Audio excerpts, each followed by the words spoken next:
up, guys, and welcome back to the Tim Sports Talk. And we got another play-by-play for Sunday Night Football. And everybody's picking San Francisco tonight. That seems to be the trendy pick for this Sunday Night Football.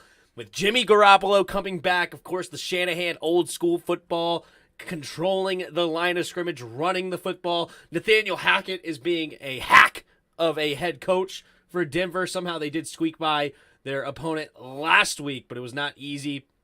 Actually, who did they play last week? I'm trying to remember. I remember it was not like a Houston, 16-9 over Houston Texans. And then, of course, they lost to Seattle week 1. They're going against another Western opponent here, like the NFC West opponent, like they did against Seattle. Will they see the same fate as they did on Monday night here in primetime? That tis be the question. I think Broncos are a slightly more talented team overall, but I think the San Francisco 49ers are better coached. And they have a team that is able to control the line of scrimmage a little bit more, but we'll see. What up, Maddie? How you doing, Maddie? How you doing? Thanks for being here. Says hi there. Thanks for stopping on by, as usual. Hopefully you're having a good Sunday. I know I'm not having a good Sunday as far as football is concerned. Of course, my team got demolished, and then all my bets seemed to lose. You know, the Colts somehow beat the Chiefs and all that good stuff. I should have just put my money on Cincinnati. I had a good feeling about that game, but didn't pull the trigger. I also bet on the Chargers, of course, because why wouldn't they beat Jacksonville at home when Jacksonville has to travel across the country? Instead, they allow 38 points. They pay that defense all that money and then just get walloped by the Jacksonville Jaguars. Yeah, it was a funky Sunday, as usual. Like Miami took down Buffalo, Minnesota over Detroit.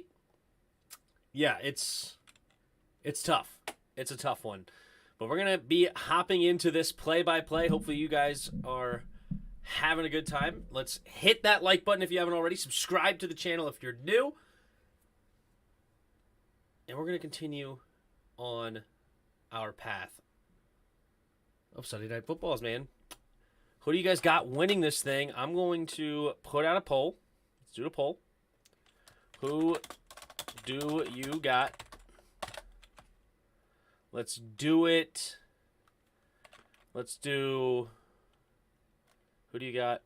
What's it? The Broncos or the 49ers? I'm sure we'll see Yuki in here eventually. Of course, our resident 49er fan. I'm sure he'll be hopping in here. But yeah, this is going to be an interesting matchup. San Francisco slightly favored on the road, 1.5, minus 1.5, of course. The over-under is 45 points. Could go either way on that one, honestly. I really don't hate that. But I feel like people are hating on the Broncos pretty hard. I think I may go Broncos tonight. I think I might go. Not that the 49ers can't win this. I think this is completely a 50-50 game. San Francisco arguably should be slightly favored, but I think that's why I think I'm going to go with the upset on Sunday night. We've seen quite a few upsets, especially in the night games, but yes, sir, that's what I got. That is what I got. Make sure I get my screen up here shared. There we go. We'll do this format for the Sunday night. Eat some popcorn. Kernel in my tooth. Sorry. Anyway, who do you guys got? What do we got? Early votes say 49ers are the early vote here on the channel. Tank for Bryce Young, we might end up being, dude. What's up, dude? At our homecoming high school football game, we beat a team 76-16. Jeez. That's intense. Congrats, though. Sam Howell season. All right, AJ, I don't think so. Oh, there's it's Carrie Underwood, right? The Sunday night. Nah, I would rather tank for Will Anderson. That's an interesting one. Tank for more defensive pieces. Will Anderson potentially could be that game-breaking defender that we need. Yeah, I wish we got our hands on a guy like Micah, right? But honestly, I don't know. We definitely do need some defensive talent, but I think it's more of our coaching right now, man. The coaching is losing the locker room. They're not playing. They're not coaching them up very well. I don't know. I think they might be even done. It sucks. Wentz needs to be able to run his own offense. No, we need a QB. I mean, clearly Carson Wentz did not have a good game, but Carson Wentz did not lose us in week 2. Carson Wentz put up 28 points and was slinging that thing, while the defense couldn't stop anything over there. So, or we got a top pick we can trade back. Yeah, that's if you got a trade partner. I do like trading back and add value, or add picks though. Sam Howell, I'm at the point to see what he can do. It's only week 3, ladies and gents. It's only week 3, okay? Remember, the Colts just beat the Chiefs. Carolina somehow beat the Saints. Who else had some upsets? Tennessee has been stinking it up. They just beat the Raiders. We beat Jacksonville, yet they 38-10 the Chargers. The NFL is a weird space, okay? Anything can happen any given week. Everybody relax. I know it's fun to get all hot and bothered, which I am too. I'm not happy about what's going on, but I'm not done with the season, literally. It's going to be okay. Or it might not be, but there's plenty of season left, and anything can change from any given week. Nobody saw us going on a 4-game win streak in the middle of last season to beat teams like Tampa Bay, Las Vegas, Seattle, and Carolina. I think we were underdogs in probably all 4 of those games, and we found a way to win all 4. But it's going to be an uphill battle with these coaches. Tim, if we end up getting the first overall pick, do you think Ron and Martin all get fired? Absolutely. If we're that bad, they better be fired. Good night. Yeah, if we're the number 1 pick, we're not the number 1 pick, guys. We're not going to end up being the number 1 pick. I know everybody's like, I don't even see a single game that we're going to win on the schedule. Yeah, that's fine. And I'm sure none of them saw the Colts beating the Chiefs, or the Jets beating the Browns last week, or what. The NFL is much closer than people think. All right? The difference between the number 1 team and the worst team in the league is not as great as you think it is. All right?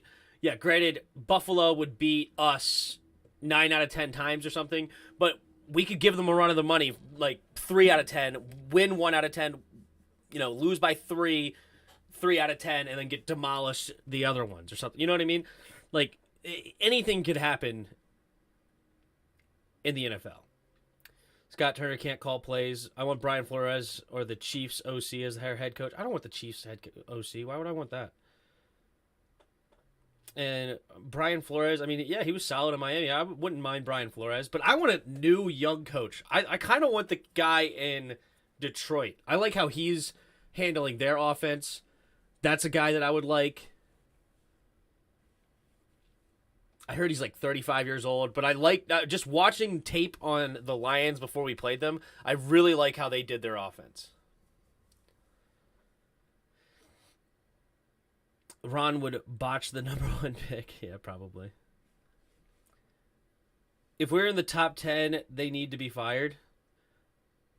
I've been saying go young. Yeah, I would love to go young. No retreads, man. No retreads.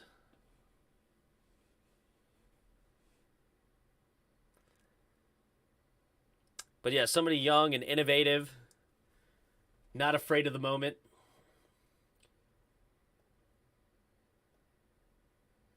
That could fail too, but then also that gives you an opportunity to have a coach for 2 or 3 decades or something. If you hire a coach that's already 57 years old, like we did with Ron Rivera, however old he is, even if he's a great coach, we only have him for 10 years. Right? Look at the Steelers. The Steelers have had only 3 coaches in 54 years or something like that. And all of them they've hired were pretty young. How old was Bill Cowher when he was hired. But Mike Tomlin was a super young coach when he was hired by the Steelers. He's only 50 now, and he's been coaching since, what, 2008? 2007. So he was only 37 years old. No, younger than that, 35 years old when he was hired. And how old was Bill Cowher before that? Bill Cowher. He's only 65 now. He was hired as the Steelers head coach in 1992, which was 30 years ago. So, yeah, he was only 35 years old when he was hired. Like, give me a young head coach with some promise, and let's grow with him. Let's let him learn, not be stuck in their own ways, grow with the league, innovate. I would love it. Tired of watching this team stink. I know, dude. I'm thinking of becoming a Chiefs fan. I always was a fan of Mahomes, even before he got drafted. I wouldn't leave, guys. I wouldn't leave. And it's moments like these, like the lows of lows, that make it so much sweeter when you get to the top, right? Like, think about the Chicago Cubs, where they hadn't won a World Series in like 100 years or something crazy like that. And then when they finally got over the hump in whatever that was, 2018 or 2017, or maybe 2016, one of those, like, it was jubilation there in Chicago. Like, they were so through the roof that they stuck with this team for 20, 30, 40, 50, 60 years, and they finally broke through the roof. It sucks when you're in these lows, obviously, but it's these, you don't know good until you know bad. It's one of those things. So I'm not leaving. I'm never going to be another team's fan. Never will I ever, and I wouldn't suggest to you guys either. Yeah, 2016 World Series. Thanks, Maddie. And yeah, it's those lows that make the highs so much sweeter. Like, yeah, you could go hop on the Chiefs and then they win Super Bowls, and yeah, it doesn't mean much. It doesn't mean much until you know what it's like to be at the bottom. I think we can use Sam Howell kind of like how the Eagles use Hurts. Sam has a bigger arm and move to not exactly like Hurts, but still can move. I mean, we could use Wentz like Hurts. Honestly, like, Wentz is not an immobile quarterback. We just decide to only keep him in the pocket, and I think that's a coaching problem.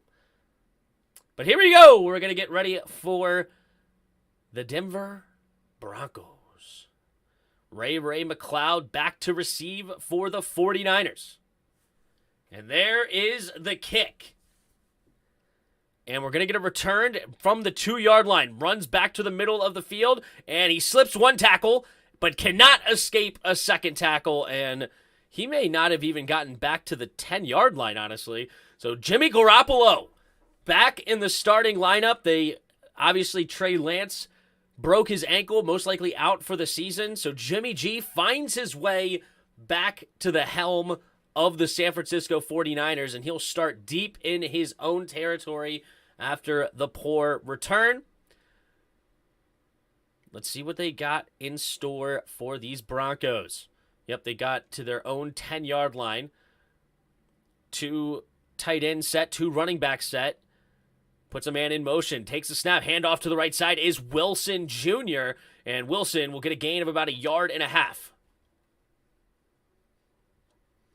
Tim, not waiting 100 years for this team to win a Super Bowl? Then that's fine. Go jump to another team. I'm not stopping you. Whatever. I just don't suggest it, man. Ron is going to get his whole 5-year contract. I'd be willing to bet. He very well might.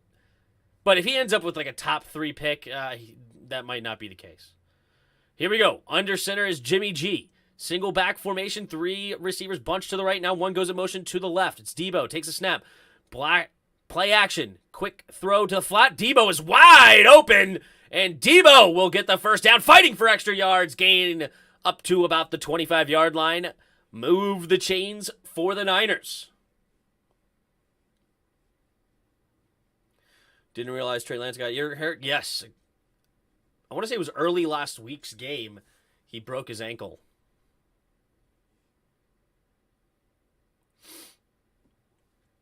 Wasn't John Lynch number 47 for the Broncos? Am I crazy?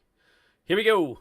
in the shotgun, takes a snap, handoff to Debo, and Debo gets met in the hole for no gain. Big boy number 98 for the Broncos comes in and lays the wood there on Debo Samuel. Number 98, Mike Purcell. Nice hit by the big boy inside. Nice secondary they have back here. They had the top 10 pick in Pat Surtain. I like Caden Stearns as well. Takes a snap. Play action. Jimmy scans the field. Going through his progression. Go into the air. And Brandon Ayuk could not quite bring it down. Patrick Surtain on the coverage there to bat it away. Brandon Ayuk nearly got there on the second effort. It tipped up in the air and he almost got it again. But Patrick Surtain was able to knock it away twice on one play. He got 2 PBUs on one play. What a stud there out of Alabama. There's 1. There's 2. If he ends up with a top 10 pick, I want him gone. I'd rather try something new than go 7 and 10 for the next 2 years. True. 3rd and 9. There's Bradley Chubb as well, former top 10 pick out of NC State.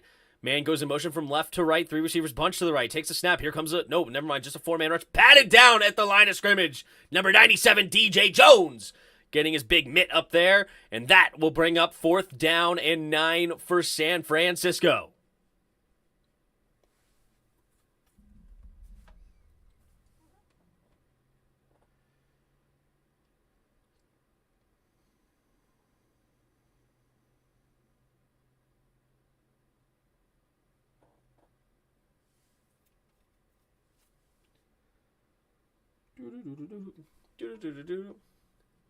Hey Tim, you watched my vid? I did not watch your vid. I just went and watched some TV with my wife and put the Skins game behind me. Once I made my video, I called it a day. Out of bounds on the punt. Not a very good punt. Looks like it's going to be out of bounds right around the 30-yard line. So it's going to be reasonable field position here for the Broncos. What position do they pick if Commanders a top 10 team? I would go O-line or D-line. I would start building the trenches up, man. This is why I don't like that we didn't go O-line. I wanted to go O-line first round this year. Man, imagine Sam Cosmi kicked inside at right guard, Trevor Penning out on the right guard, or on the right tackle rather. You got, I just never wanted to pay Linnell. Maybe I would keep Cosmi on the right tackle and Trevor Penning as my left tackle, get rid of Linnell. But I think that would have been an interesting O-line. Washington Unicorns. What's up? Skin them alive.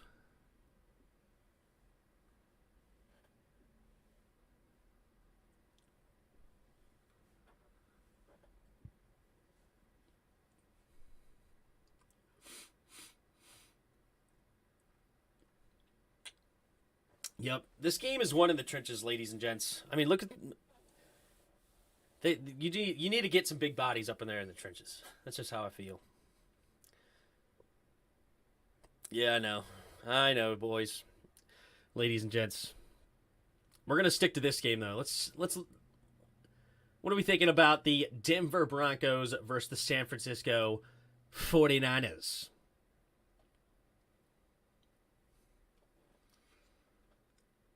First drive, Jimmy didn't look terrible. Did have a ball get batted down at the line of scrimmage. That definitely hurt. Ayuk couldn't bring it down. And another one, the run game wasn't good, though. Denver's run defense holding strong. 2 carries for 3 yards. Denver's offense has yet to really get going. And this is an offense that really can get going, for lack of a better term.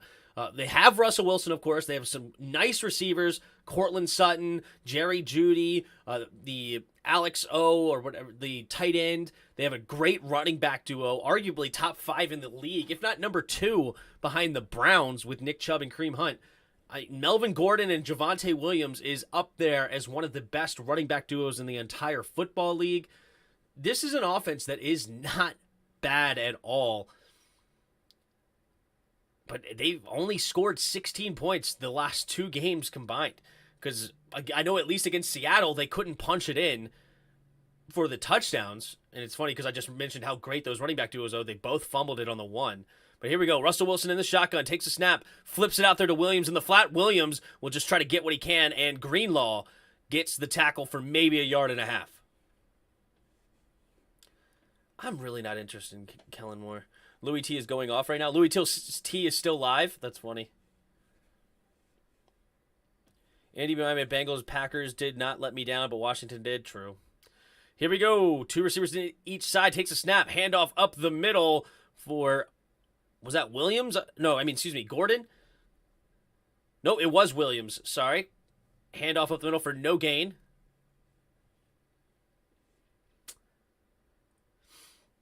So 3rd down and 8 for the Broncos. Russell Wilson in the shotgun. Takes the snap. Drops back to pass. Avoids the rush. Slings it over to the flat. Is Judy, and Judy will go nowhere. Gains maybe 1 yard, and that will bring up 4th down for the Broncos. Great defense there to start this game for the San Francisco 49ers. They were all over it, not letting them do anything on that drive. So that'll give San Francisco the ball back.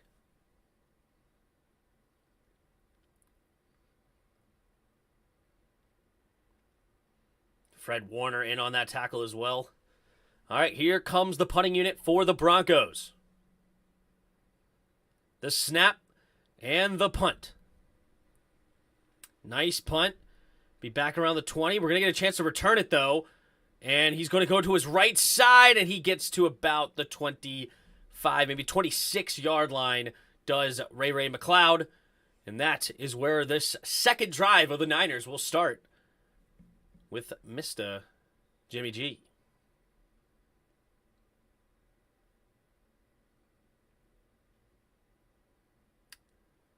Jimmy should have stayed the starter. Meh.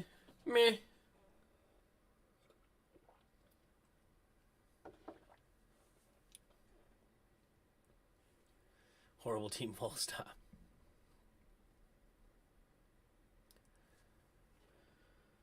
All right, so neither offense getting off to a good start. Meanwhile, the defenses are, though. Quite a few tackles for each team. It's funny that they do total tackles and then solo tackles. Why not tackles and then half tackles or even half tackles? But whatever. They do half sacks, but not half tackles. It's kind of interesting.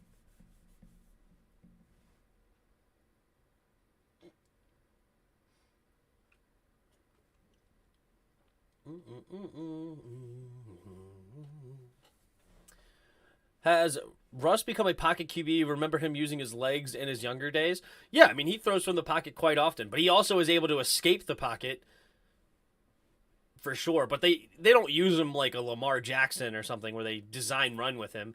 But he has great escapability in the pocket. He kind of reminds you of, like, if you're a Washington fan, like Taylor Heineke, but better.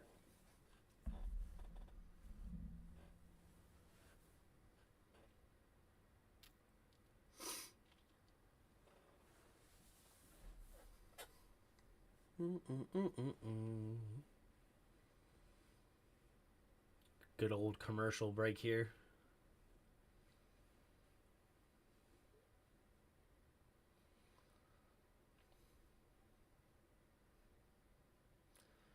Get 2 or more items. Good old Papa John's.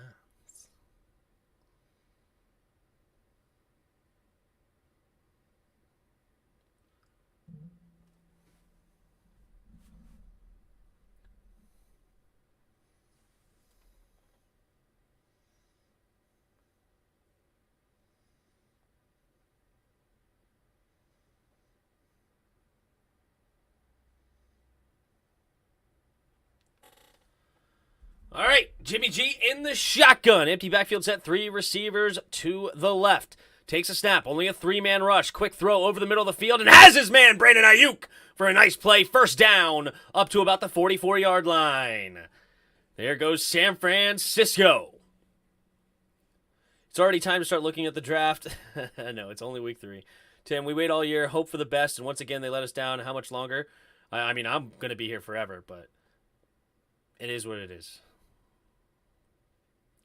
I know. Everybody's doomsday after a loss on Sunday. I get it. Here we go. Jimmy G under center. Takes the snap. Hand off to the left side. Cuts it up the middle. A nice run here by Wilson Jr. Getting to the second level. Off to the races. Can he make a guy miss? No. He gets tripped up at the 18-yard line. Patrick Surtain had to slow him down. And nice running there by Wilson Jr. Hit that hole hard and fast.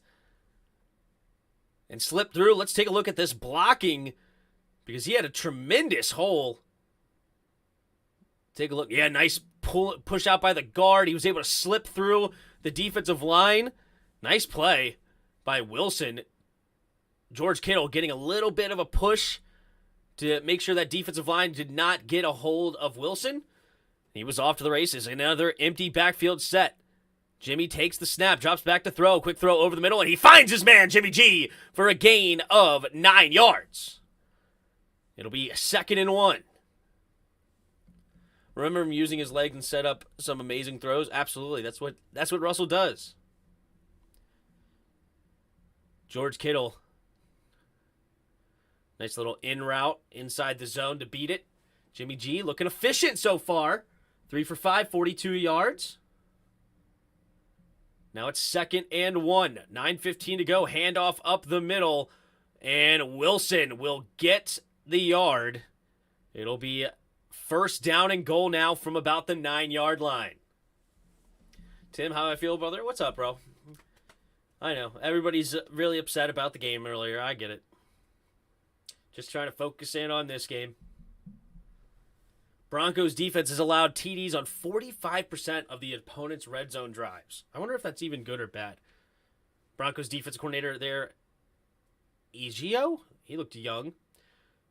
Jimmy G under center takes the snap. Quick throw over to the right side is Deebo Samuel. Deebo, can he make a guy miss? No, but he does get a gain of about 5 yards or so. It'll be 2nd and goal from about the 3-yard line. 8.5 to go here in the first quarter. We're still tied up at 0s apiece, but Niners knocking on the door. Can they get the first points of the ball game?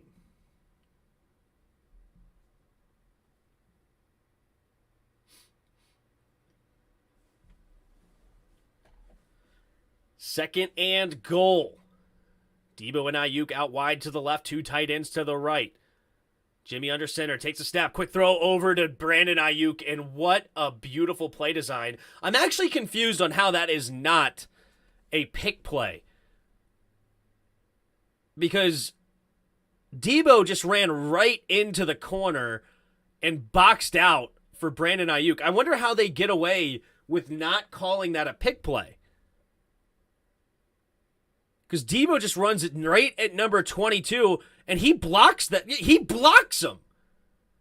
He didn't even try to run a route. And that is across the line of scrimmage. How is that not pass interference? Are they talking about that?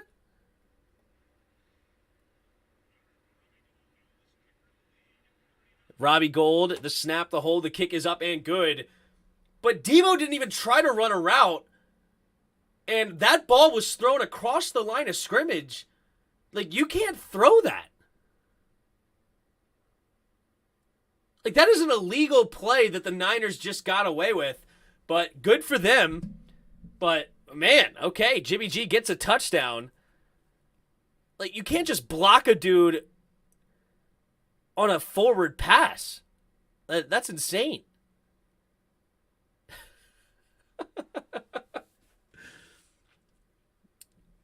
But here we go. Niners up 7-0. Jimmy G looking solid on that drive. Of course, Wilson Jr. also helped with a 37-yard run to really get that drive started. Ayuk had a 20-yard catch. Kittle had 9 yards a catch. And it was a 3-yard catch for Brandon Ayuk for the touchdown. What do you think the score will be next week against Dallas? I don't know. Probably like we'll get 2 points again or something. And that's only because Dallas will go ahead and just give us 2 points by, sending the ball over the punter's head or something.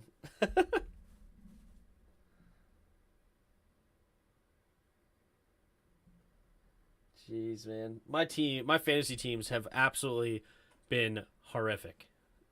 They've been so bad. So bad. But what are you going to do? What are you going to do?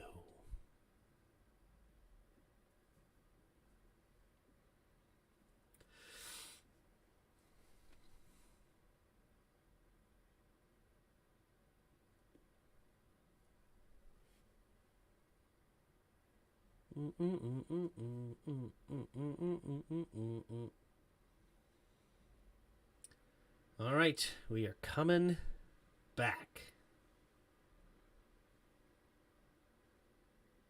What in the world? Weird commercial going on right now. All right, so Russell Wilson will get the ball back for his second drive, down 7-0 now. Can Denver answer?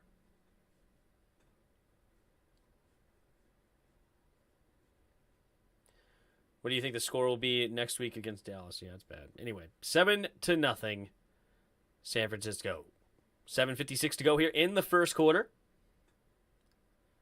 What are the Bears doing with Justin Fields? I'm not sure. They won the game today, though. Here's the kick.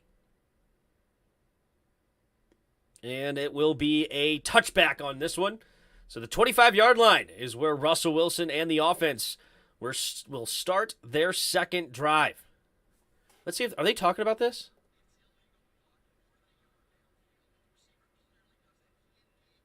All right, yeah.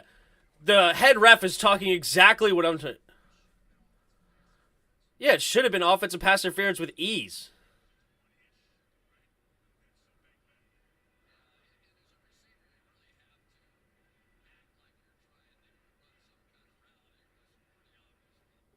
Yeah, that was a terrible no call there by the refs.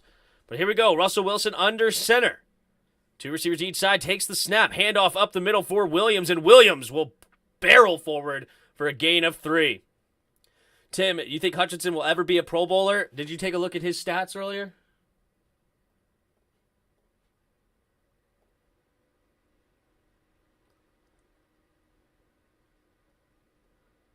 Zeros across the board, brother. Zeros across the board. He's not good, man. 3 receivers to the right. Russell in the shotgun. Takes the snap, drops back to pass. Here comes a blitz. Going deep and incomplete. Looking for Cortland Sutton. It looked like Mosley got a little handsy, but no call, and it's 3rd and 7. If we lose to Cooper Rush, the season's officially over. We're only at 2 losses, ladies and gents. We're only at 2 losses. It's okay. Season is not over. It's not a good start, but it's not over. Oh, but 3 sacks is good enough, though? Yeah, against us, because we just give them to them. Here we go. 2 to each side. Oh, they get him to jump off sides. Russell has a free play, and Sutton will catch it, but no, they're going to call this dead. So that'll be a free 5 yards for Denver. Neutral zone infraction. Number 56. So it'll be 3rd down and 1, I believe. Or is it 3rd down? Yeah. Yeah, because the incomplete deep pass. So it'll be like 3rd and 2 here for Denver. 7:19 to go here in the first quarter. Denver's offense struggling with Nathaniel Hackett, the offensive coordinator for Green Bay. 3 receivers to the right. Takes the snap, drops back to pass, scans the field, throwing it over the middle, and incomplete. Looking for Alex O. And that'll bring up 4th down again here for the Broncos. He had his man open, just a poor throw by Russell Wilson.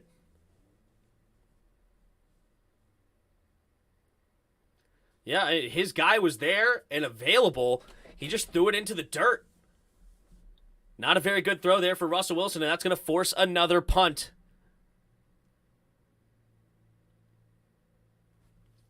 Takes the snap. There's the punt for Denver. And it's going to be returned here by number 3. Trying to get around to the outside. No, nice tackle by Singleton. Comes up and makes the play, and will be tackled right around the 20-yard line. I liked how the defense was tracking the ball today, taking good angles on their tackles. Lol. But yeah, they were all right. They were all right. What are you guys saying in the poll? Who do you guys got winning this game? 54% of you have the Broncos winning this game. Fair enough. Jaguars been surprising me. Yeah, they looked solid today, obviously. 38-10 over the Chargers. I liked that team. I thought they still needed a year. I still have them right around a middle-of-the-road team. But in 1 year, I think they could be super dangerous. I like them a lot. All right, San Francisco has the ball at their own 19-yard line, it looks like. Be 7-0. Let's see if they can extend their lead. 3 receivers to the right. Now 1 motions over to the left.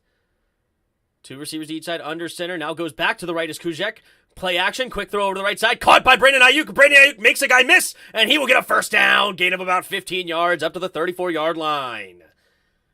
Brandon Ayuk getting the ball here early and often. He's got 3 catches already for 39 yards and a touchdown. And we're not even halfway, or yes, we're just barely halfway over the first quarter. Broncos' dysfunction is almost as bad as ours. Yeah. I picked the Broncos to win this game. I have them on the upset, but I wouldn't be surprised if San Francisco wins. I think San Francisco should be favored. I just thought Broncos might pull it off here. We'll see. 7-0 I formation here. Takes the snap. Pitch play to the right side is Debo. Debo has not much room to run, and there's a flag on the play. Looks like the area of holding potentially. But it could be illegal hands to the face by the defense. We'll see what it is. It's definitely over near the offensive line. The refs are discussing it.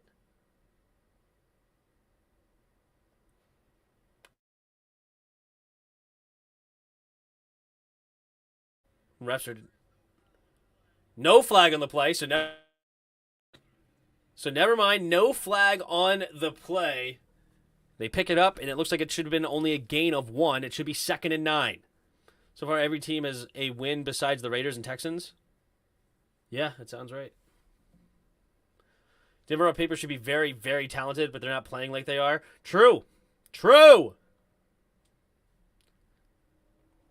San Francisco. In the shotgun. Oh, they don't even give him a yard. 2nd and 10 takes the snap. Handoff up the middle here for Wilson. And Wilson bouncing around his offensive line. And he somehow gets 5 yards on the play. Tough running there by Wilson because there was not much on that. Looked like he was going to get nothing much. But 5 yards sets up a reasonable 3rd and 5.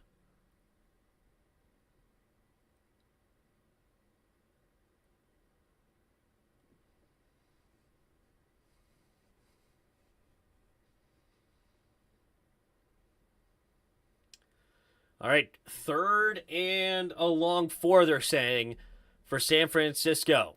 3rd and about 4.5. They're going to get to the 45-yard lines for a first. Empty backfield, 3 receivers to the right.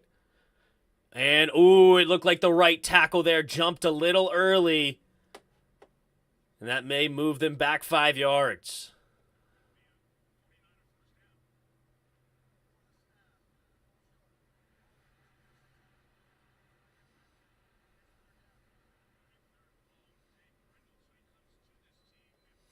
Jake Brendel gets called for the flag. So now it's going to set up a 3rd and 9.5 for the Niners.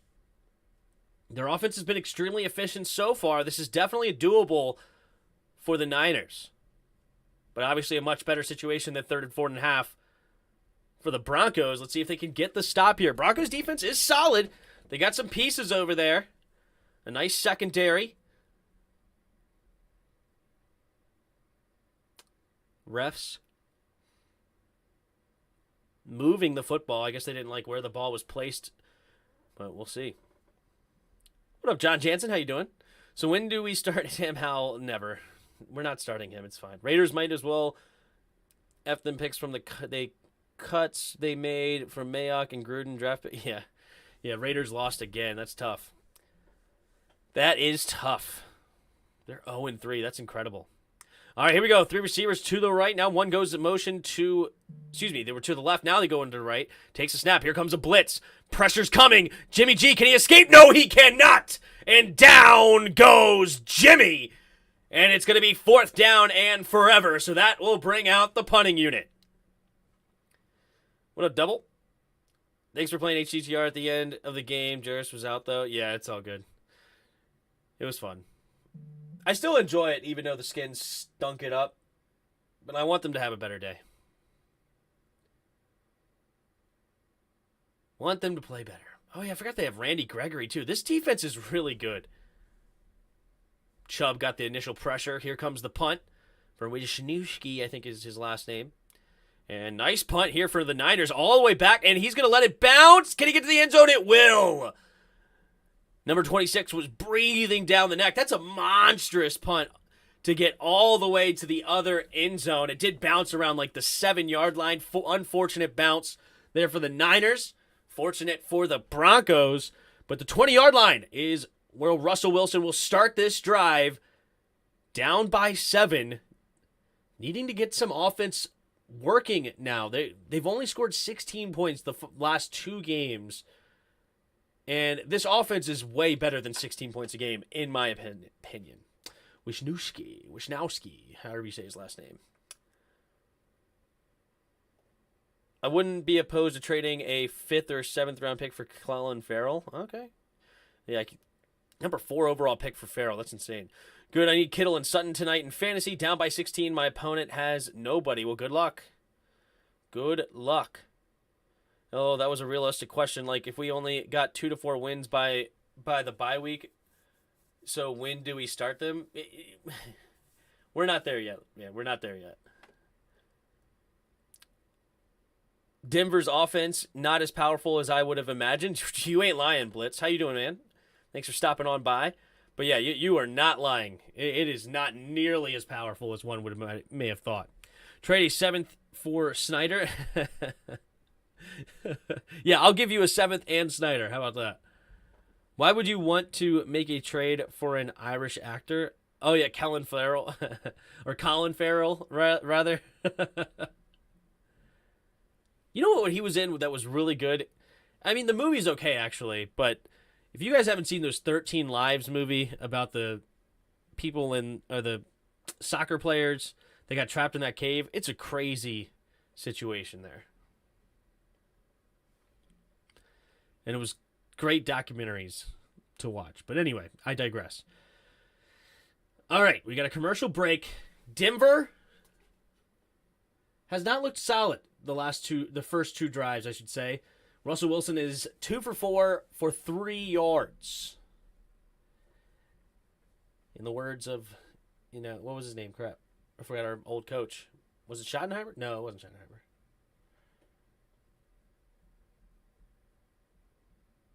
Whoever it was. But he said 5 and 11, not very good. One of you will tell me who said that. It wasn't Schottenheimer, was it?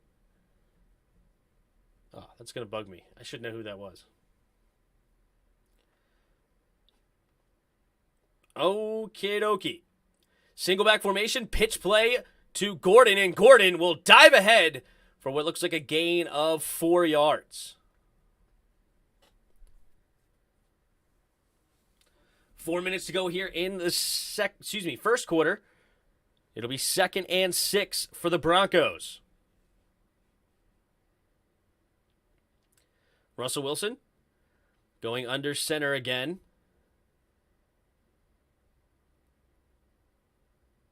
Heavy formation, takes a snap, handoff up the middle, and Gordon nowhere to run on that one. Looks like it'll be a gain of maybe a yard on the play, and that'll bring up 3rd down and 5. I am into American Psycho right now. Watched an interview with Christian Bale. Shocked when I heard his natural English accent. Oh, that's funny. Never got into American Psycho. I thought that was a movie, not a show. Do they make it a show now? But here we go. 3rd and 5. 3 receivers to the right. Russell Wilson, the shotgun. Jerry Jeudy goes in motion from left to right. Now 3 receivers again. Takes the snap. Drops back. Blitz coming. Quick throw over the middle and incomplete. Looked like it got tipped at the line of scrimmage. And that'll bring up 4th and 5. Jerry Jeudy nearly got a hold of that anyway. Mosley Mosley, I think it is actually, the corner, able to get a hand in there. Yep, somebody got his left mitt on there. Jerry Jeudy nearly caught it anyway. It was Hyder. They got a hand on that football. It was great coverage by Mosley anyway. Probably was not going to fall complete. And here go the Broncos. The snap and the kick nearly blocked. And it'll be fair caught at about the 25-yard line. 2 minutes and 53 seconds here in the first quarter for the Niners. Up by 7 when we return.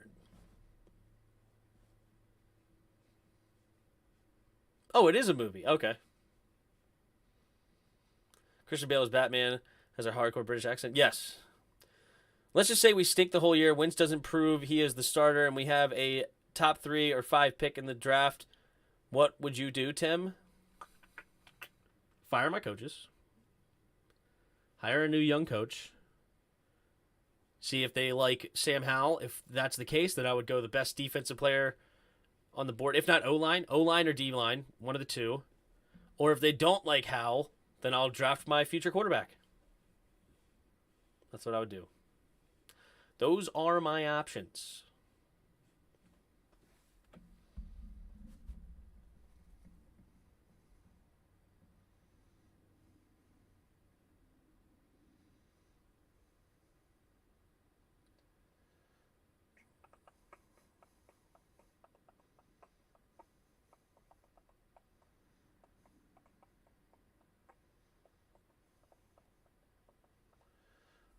Getting a bunch of comments on my video. How many views we got? Oh, we got up over 1K for the recap videos.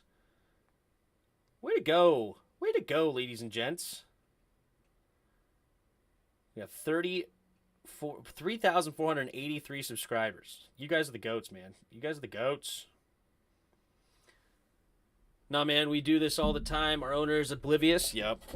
I would hire a new staff, roll with Sam Howell for a year, and draft somebody like Anderson. Yeah, it depends on what my coach does, but I want my quarterback situation figured out.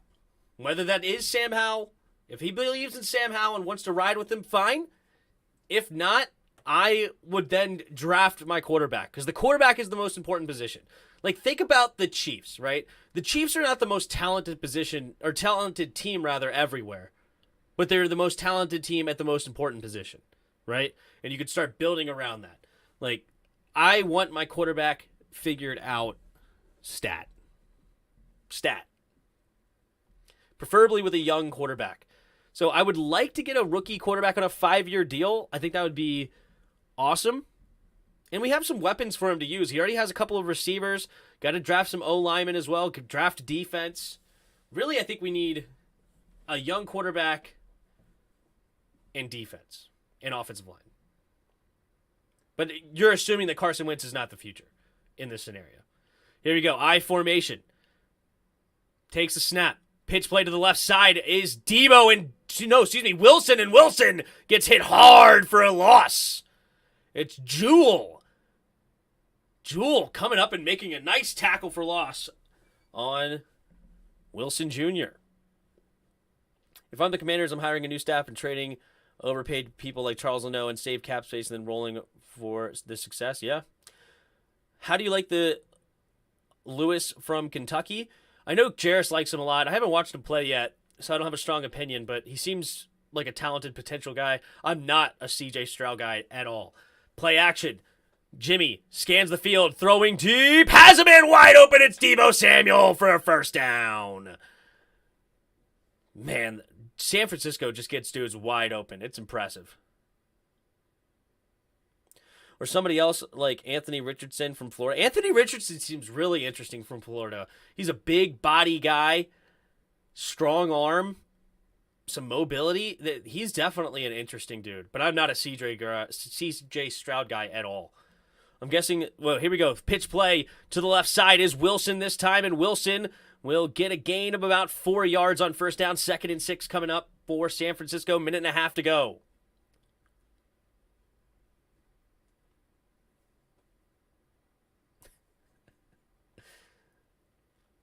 Guessing game when drafting a QB. I mean, there's truth to that, But most quarterbacks come out of the first round. Most good quarterbacks come out of the first. Start going down the list. You don't see a lot of Tom Brady's out there. 2 tight ends to the left, takes the snap. Handoff up the middle for Wilson. Wilson will barrel forward and get a gain of about 3. Randy Gregory in on the tackle.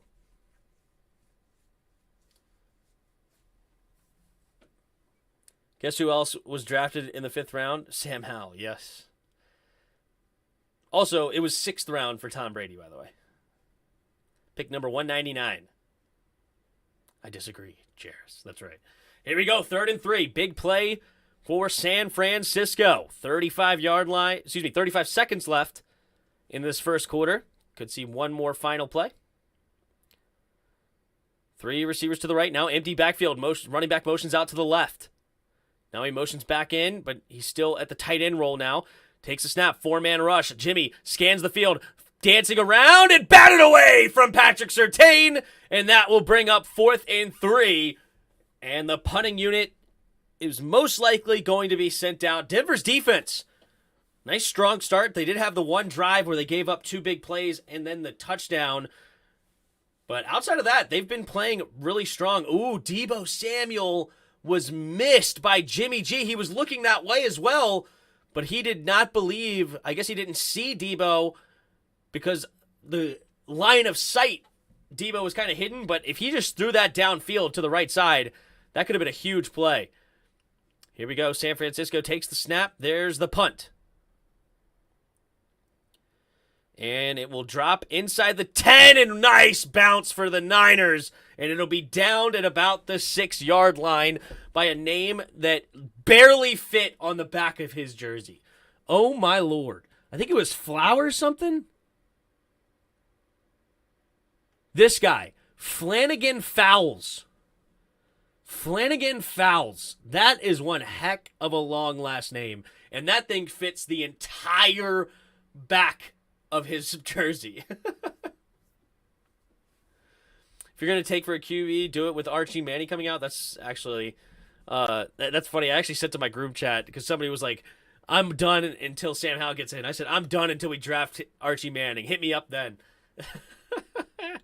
Here we go. 2 tight ends on the right, 2 receivers to the left. Russell Wilson under center at their own 6-yard line. Play action. Good protection. Wilson scanning the field. Throwing over the middle. Has a man wide open is Sutton. Sutton, can he get around him? No, he can't, but nice gain up to the 41-yard line. Gain of about 35 yards. And Denver, finally, looking like they have some life here on offense. First play over 5 yards for the entire team. No, 4 yards. That was the longest play. The longest before that was only a 4-yard play. That one was good for 34 yards. How many first-round QBs have been throwaways? 200? Yeah, I mean, that's fine. How many quarterbacks? Just, look. You have a few that are deep players. You have like a Dak Prescott. You have Kirk Cousins, Russell Wilson, Tom Brady. Are like deep. Then you have guys like Derek Carr, that's a 2nd-round pick. Jalen Hurts was a 2nd-round pick. So there's 6 outside the first out of 32. Jimmy G was a 2nd-round pick as well, even though Trey Lance technically started this year. So that's 7 out of 32. And, you know, Tom Brady is obviously tremendous. But am I missing somebody? Pretty much everybody else was a first-round pick. So I think 25 out of the 32 quarterbacks were first-round picks starting in this league. Am I missing somebody? Somebody let me know in the chat. Maybe I'm missing somebody, but going through it, I don't think I am. I think it's only 7 guys drafted outside the first round.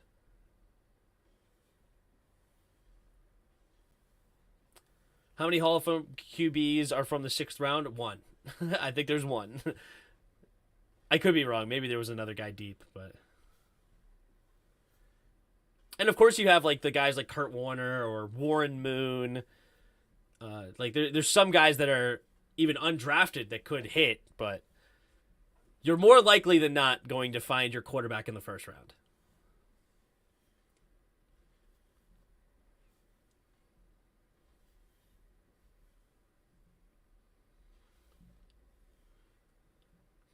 You forgot Ritter. He's a third-round pick. Well, he's not starting yet, is he? Did he start today? Is Ritter the starter now?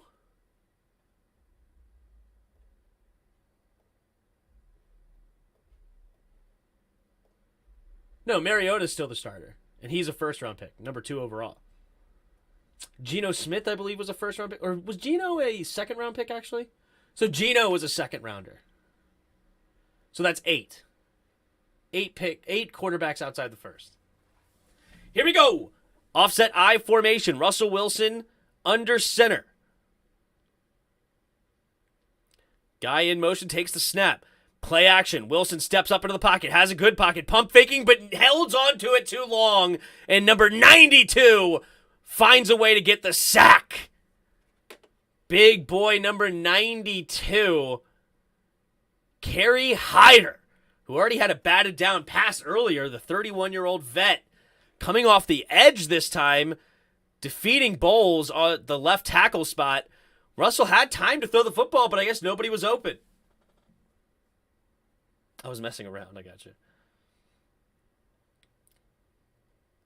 Russell Wilson in the shotgun. Takes a snap, drops back to pass. Russell scans the field, throwing it over to the right side. Cortland Sutton dancing around, and he will get tackled for a gain of only about 5 yards or so. Third down coming up for the Broncos. It's still going to be third and long since they had a sack. How many first-round QBs have had their career ruined by bad teams? Oh, several. No first-round pick's a guarantee, but obviously your odds are a lot higher to find your guy in the first round rather than a later round. But if somebody likes Sam Howell, so be it. 2 receivers to each side. 3rd and 6. It's actually not as long as I thought it was. 6 seconds on the play clock to change the play. Takes a snap. 5-man rush. Russell going to the left side. Has a guy wide open. It's Jerry Jeudy. And Jerry Jeudy will get the first down up to the Niners' 40-yard line.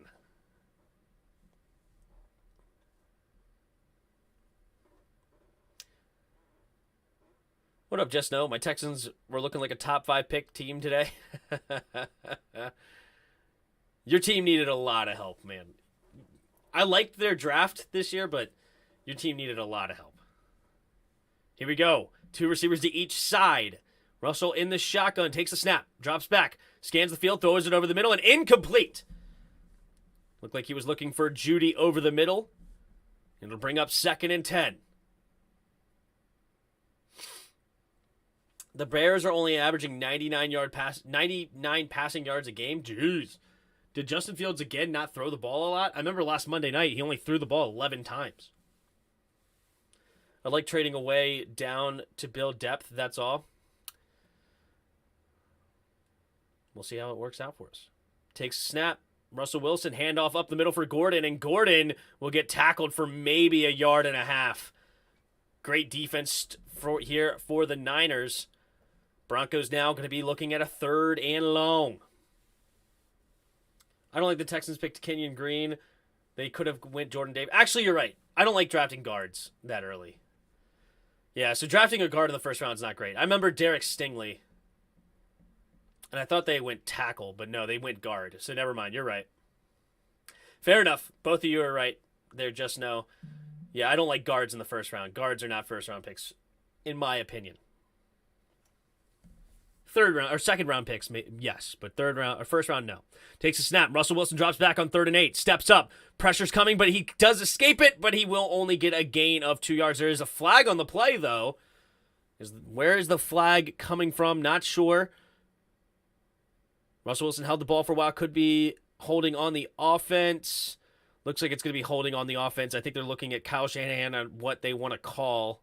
Or does he want to accept it or not? Most likely it will be a decline penalty and 4th and about 7. So that'll bring out the punting unit.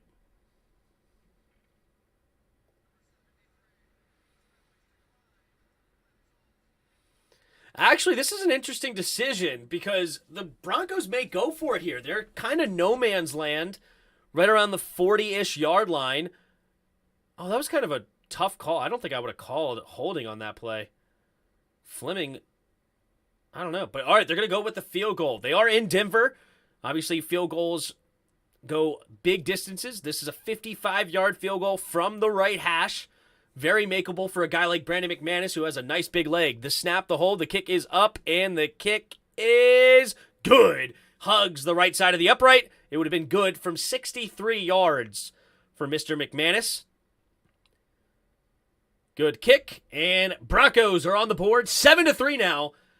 Down by 4 with 12 minutes to go. The Niners will get the ball back, looking to add to their lead.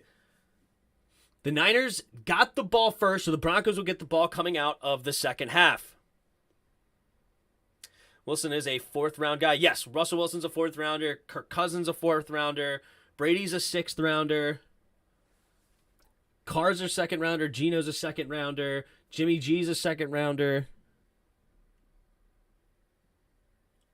I only got 6 now. I know I had more earlier. Who did I mention before? Oh, Jalen Hurts is a second-rounder. And those are the 7, right? So you got a few second-rounders, 2 fourths, and a 6th. There's literally only one quarterback outside the first 4 rounds that is starting and obviously had a tremendous career. Davis Mills, that's another one. Thank you, Just Know. I completely forgot about Mills. You're right. He's a second-round pick. Actually, he's a third-round pick. Davis Mills, I think, was like the first or second pick of the third round. Davis Mills was a third-round pick.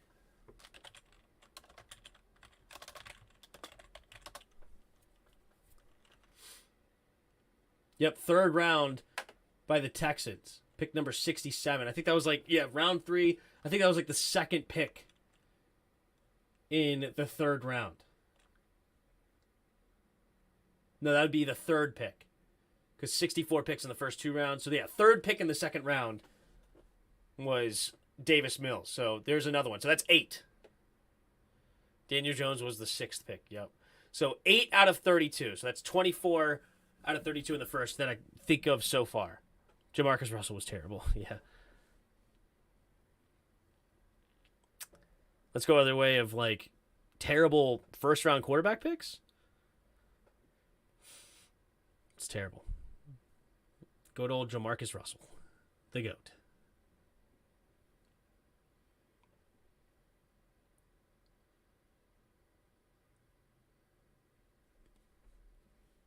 I'm sure there's plenty of first-round picks you can find that were not very good.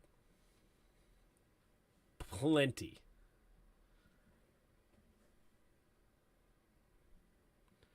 Matt Hasselbeck was a 6th-rounder? Is that true? Matt Hasselbeck had a good career over there in Seattle. I used to have him in fantasy every year. I liked him. I don't know. I think it's more of I liked the last name, Matt Hasselbeck. Matt Hasselbeck. Here we go. We're going to get a return here on the kickoff for San Francisco. Caught him right at the goal line, and he is barely going to get back to the 15-yard line. Great kick by the Broncos, forcing him to make a decision. Looking back at the 2020 draft, I wish we took Justin Herbert over Chase Young. I know everybody has hindsight is 2020, but 2020 draft. But at the time, Dwayne Haskins had a good flashes at the end of the year. Think about the Giants game. We scored 2 touchdowns right off the get. He was playing well. He had some good moments. I think he also played well against the Eagles, if I remember right. And it looked like maybe he was starting to figure it out. So it's easy to say now, we should have won our quarterback. But at the time, we already wasted the 15th overall pick. So we had to give him a chance. Jimmy G going deep! And Debo brings it in! They got the mismatch. They wanted a linebacker on Debo, and he just outruns him. And it's a nice throw by Jimmy G, and that'll move the chains for the Niners. Jewel, yikes. Just got his feet stuck in the mud there. You don't want to get flat-footed against Debo. Debo just runs right by him. And there you go. First down, Niners. Takes the snap. Handoff up the middle. Oh, there's going to be a flag on the play. Potentially, it's only a gain of 1 on first down. Wilson Jr. wants a flag. I don't think he's going to get it because the flag was before the tackle.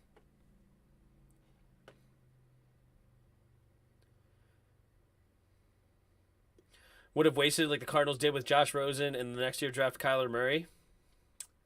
True.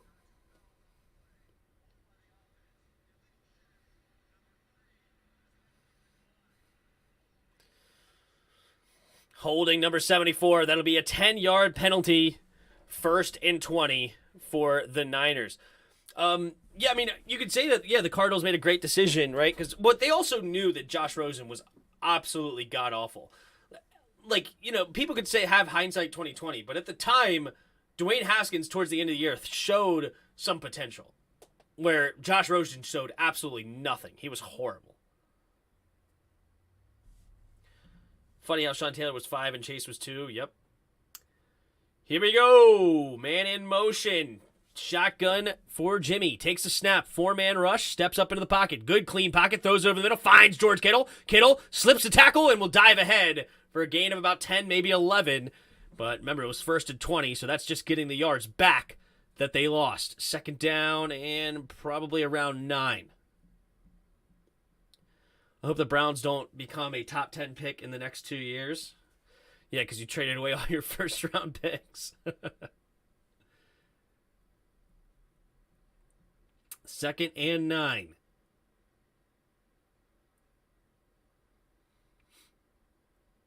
Jimmy G in the shotgun.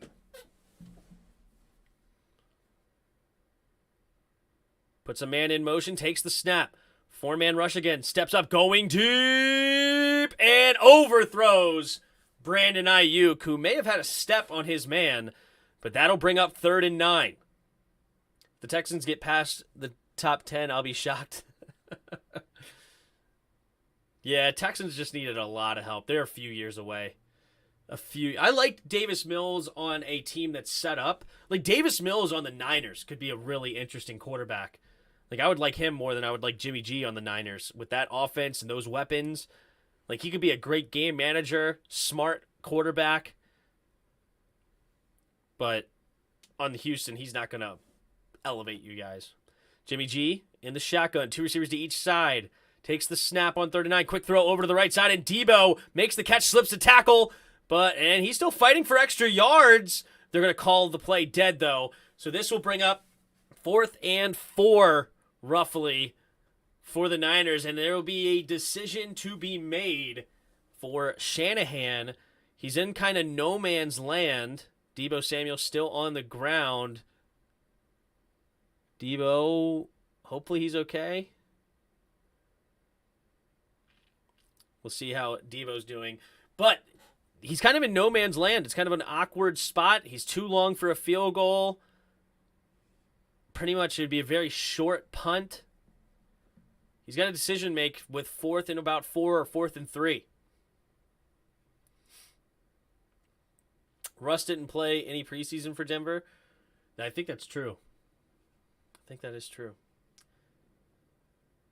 I know the Texans regret not dealing Deshaun to the Dolphins because they could have had Tua, who has been balling out.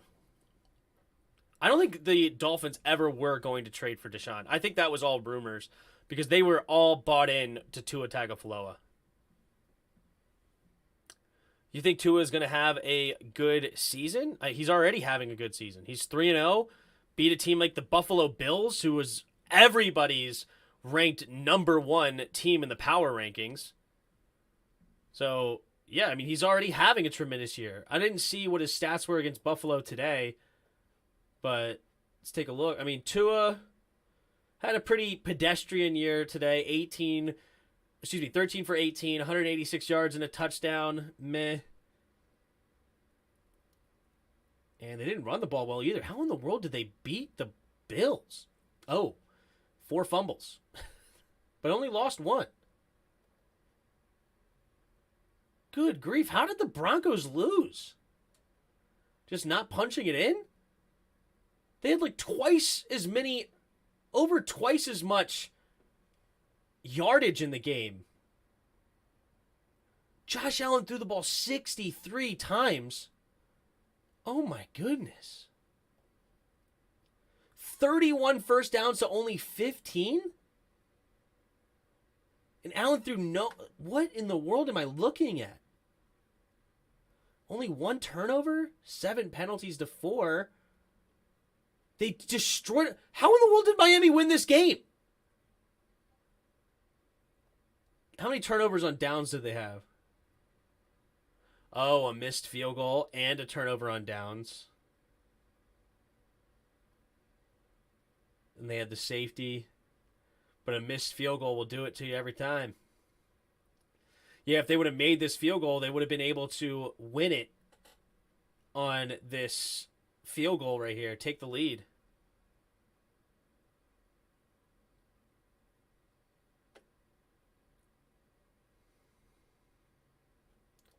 How did they not get a field goal here? Miami 34. They didn't go for a field goal here with 1 second? Why didn't they go for a field goal? What? That's a weird game. Buffalo is kind of weird. Here's the punt for San Francisco. Trying to pin him back deep. And it will be into the end zone. Oh, wait. Did they say it bounced? Hold up. They saved it out of the end zone, and it looks like it's going to be down at the 1. Did that ball not bounce on the goal line? Wow, what a play there by the San Francisco 49er special teams. I thought that ball hit on the goal line. And, ooh, that's close. We got to look at a slow-mo there. And did he touch the line when he jumped in? Did he touch the line? No, man. Wow, what a play there by San Francisco's... Oh, that looks like it hit the goal line. I think the ball hit the goal line on the initial bounce.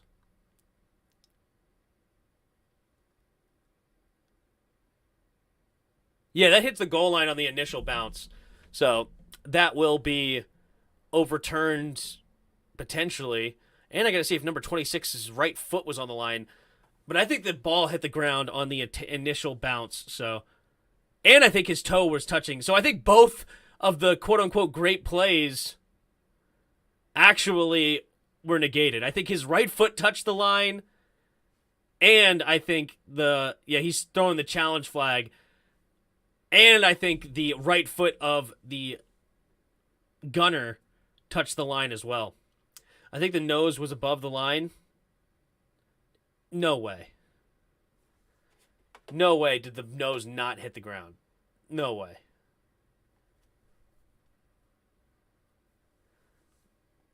That looks like it hit the ground easily. And then I think his right foot's on the ground anyway. I really do. I'm going to go back. I'm going to look. Since it's commercial break, they're looking at it. We're going to look right here. Hold on.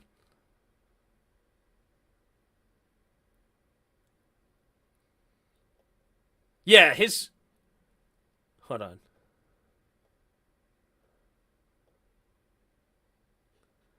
Let's slow it down.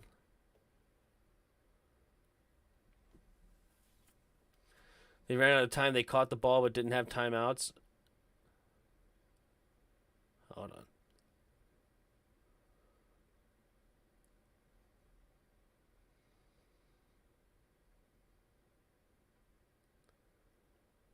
Hold on.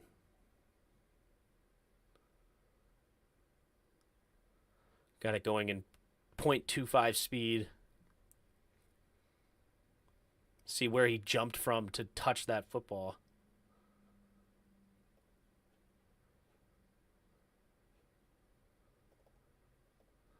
Oh my God. How do I get rid of this stupid San Francisco 49ers thing? I can't see his foot because it says at San Francisco. No.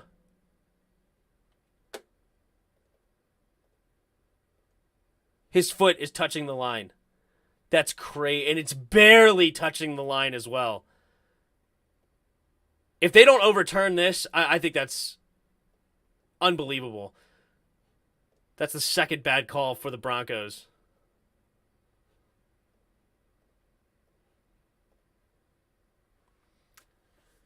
So, yeah, I think that there's two ways that ball touched the goal line, and Denver will get the ball at the 20-yard line at the end of this challenge. Bills Dolphins screenshot is the sign of the AFC Championship. We are 2-1 in the Super Bowl against them.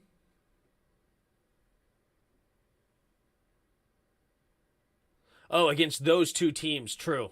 All right, they're talking about it. What are they saying?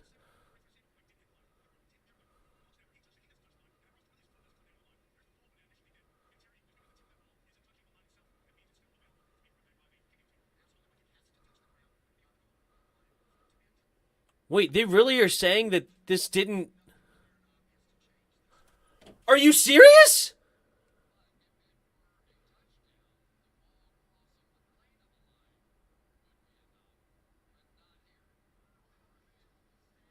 No shot. What are they looking at?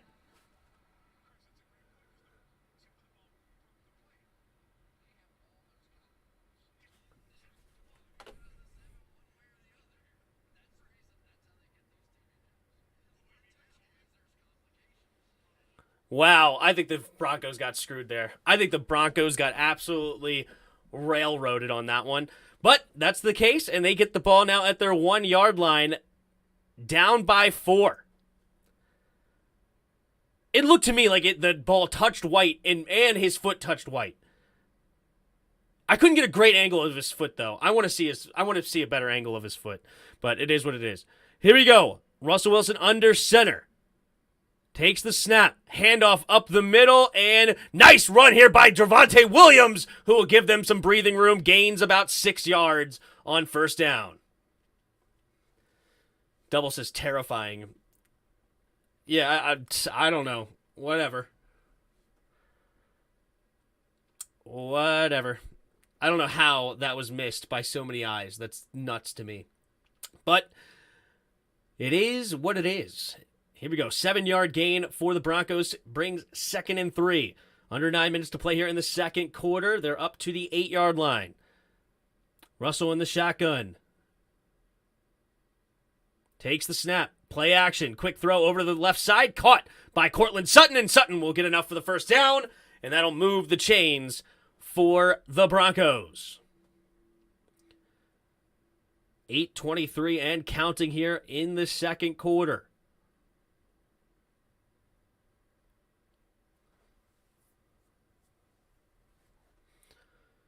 $8:10 to go. Russell Wilson under center, 2 tight ends on his right.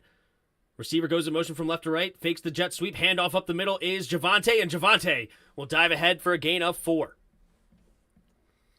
Ron's new culture is lose. Where's Ron's presser? I don't know. Did he not have a presser yet? It's terrible. Terrible. Just terrible.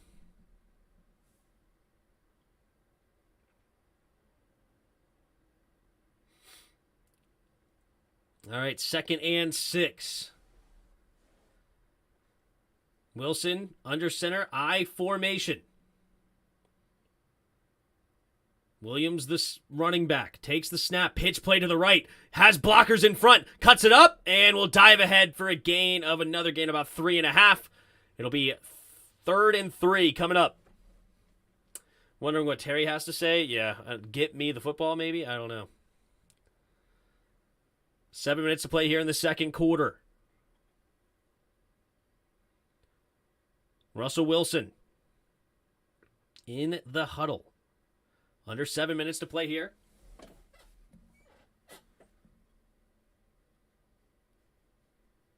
Third and 3. Russell Wilson, 3 receivers to his left at their own 20. Takes a snap, drops back to pass. Has time, steps up into the pocket, throws it quickly to his tight end, and it's Sutton. And Sutton catches it over the middle. Enough for the first down, gain of 5. They get up to the 25-yard line. Clock's a moving. Team is being lampooned on the side, on the lampooned O-line. So embarrassing, yep. Too humble to say that. What's that? He'd probably say Scott, Ron, and Jack are all horrible. Takes a snap, play action, handoff up the middle. And here goes Javonte Williams into the secondary and getting flipped over on the tackle.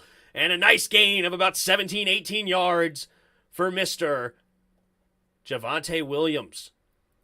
Javonte Williams, second-round pick. Former second-round pick, I should say. 2 years ago. Looking strong on this run. 6 carries, 33 yards for the young man.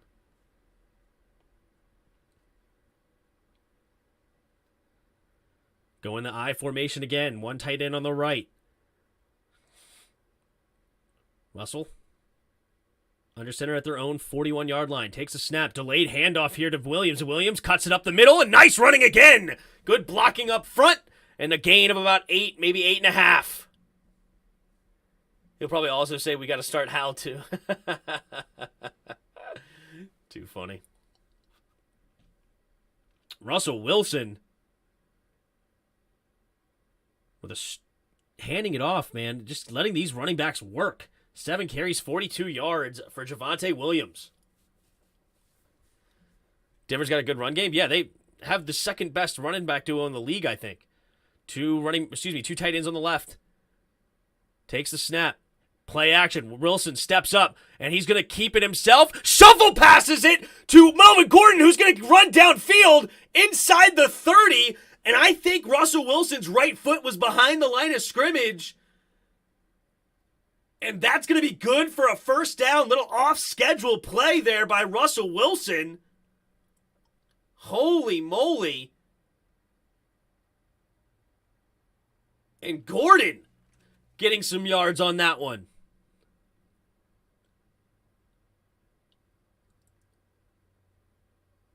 Wow. I think his right foot was behind the line of scrimmage. Because it has to be, any part of your body has to be behind the line of scrimmage when you go to throw it. There is a linebacker, looks like hurt for the Niners. He's walking over the sideline on his own accord. I think it's Abraham. Or no, wait, maybe it was Al-Shahir. Is he number 51? Yeah, it was Al-Shahir. I just saw the A on the back of his jersey. I couldn't remember what it was. But all right, 1st and 10 for the Broncos. Inside San Francisco territory. I formation again. Tight ends on the left. Going with an old school formation. You don't see this much in the NFL anymore. Handoff to Gordon, delayed, and this time Hufanga just reads it all the way and comes in and smacks the running back on a safety blitz. Huge loss. Lost about 5 yards on first down.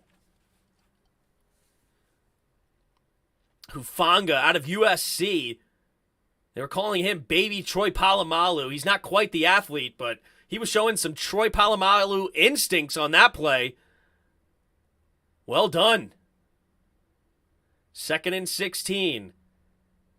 3 receivers to the left. Takes the snap. Scans the field, throwing to on the slant route, and it's going to be dropped by Courtland Sutton. Oh my goodness, that would have been a nice gain on 2nd and long, setting up a 3rd and manageable. Now it's 3rd and 16, and they're just going to have to look to get some yards to help the field goal kicker at this point. Tim, you're going to see me say start Sam Howell until I'm proven wrong. Sounds good, man. Scott needs to go, not a Super Bowl offensive coordinator.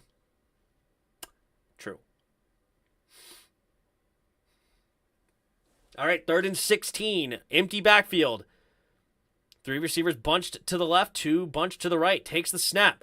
Here comes a blitz. Russell has to step up, and Russell's going to lose yardage, and I think that's going to knock them out of field goal range. Oh, my goodness. That's like a 61-yard field goal now. And that's a huge sack for the 49ers. You cannot take a sack there. You absolutely cannot take a sack right there. Oh my goodness. Yeah, the offensive line did not do Russell any favors, and that's going to force the punting unit. Man, that would have been a 59-yard field goal attempt roughly, and that is unfortunate Here's a good Broncos bounce, and they pin them back inside the 5. Back-to-back punts, pinning each team back into the 5-yard line. This one's going to be right around the 3, and that's where San Francisco will start this next drive.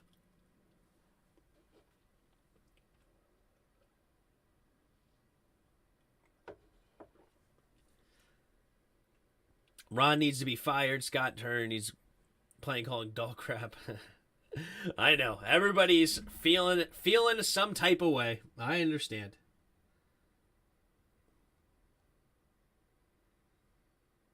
I get it.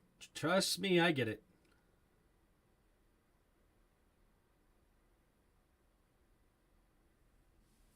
Here we go. I formation. Takes a snap. Handoff up the middle here for Wilson, Jr., and he's going to get tripped up for only a gain of about 3. Jags are a 7-point favorite against Philly next week? No, they're not.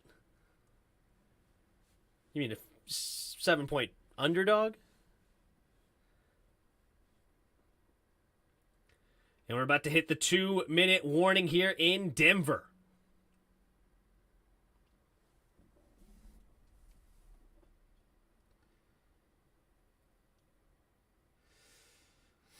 All right.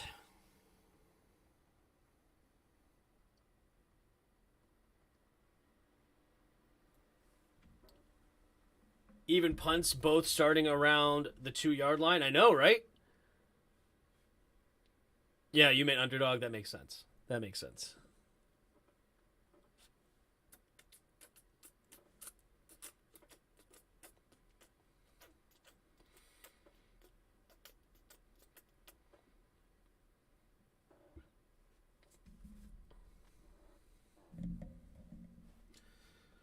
All right. How many points do you think is going to be scored in this game right now?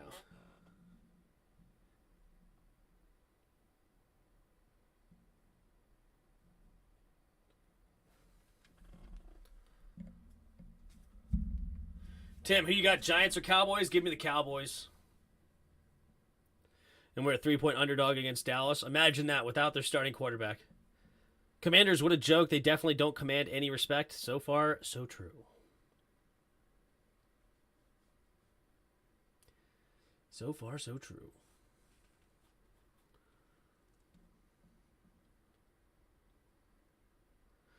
We should be a comedy or be a commodity in betting. Always bet the over. I bet the under. I bet the under in this one. It was 33.5 right now. It's 7-3. I like how both defenses are playing. I don't think we're going to see a whole lot of points. I think it's going to stay under. I can see this being a 17-14 game or something. I don't think we're going to see a lot of points.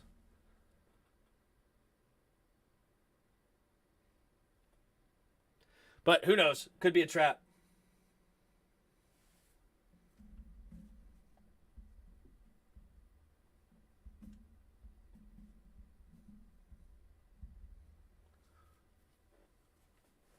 Denver 16, San Francisco 13. That would be a perfect scenario for me because I bet Denver and the under. Need that badly. And so far, Denver has hung in there. Down by 4. San Francisco has the ball now at the 2-minute warning, deep in their own territory. Maybe we can get a quick 3-and-out for the Niners and get some points.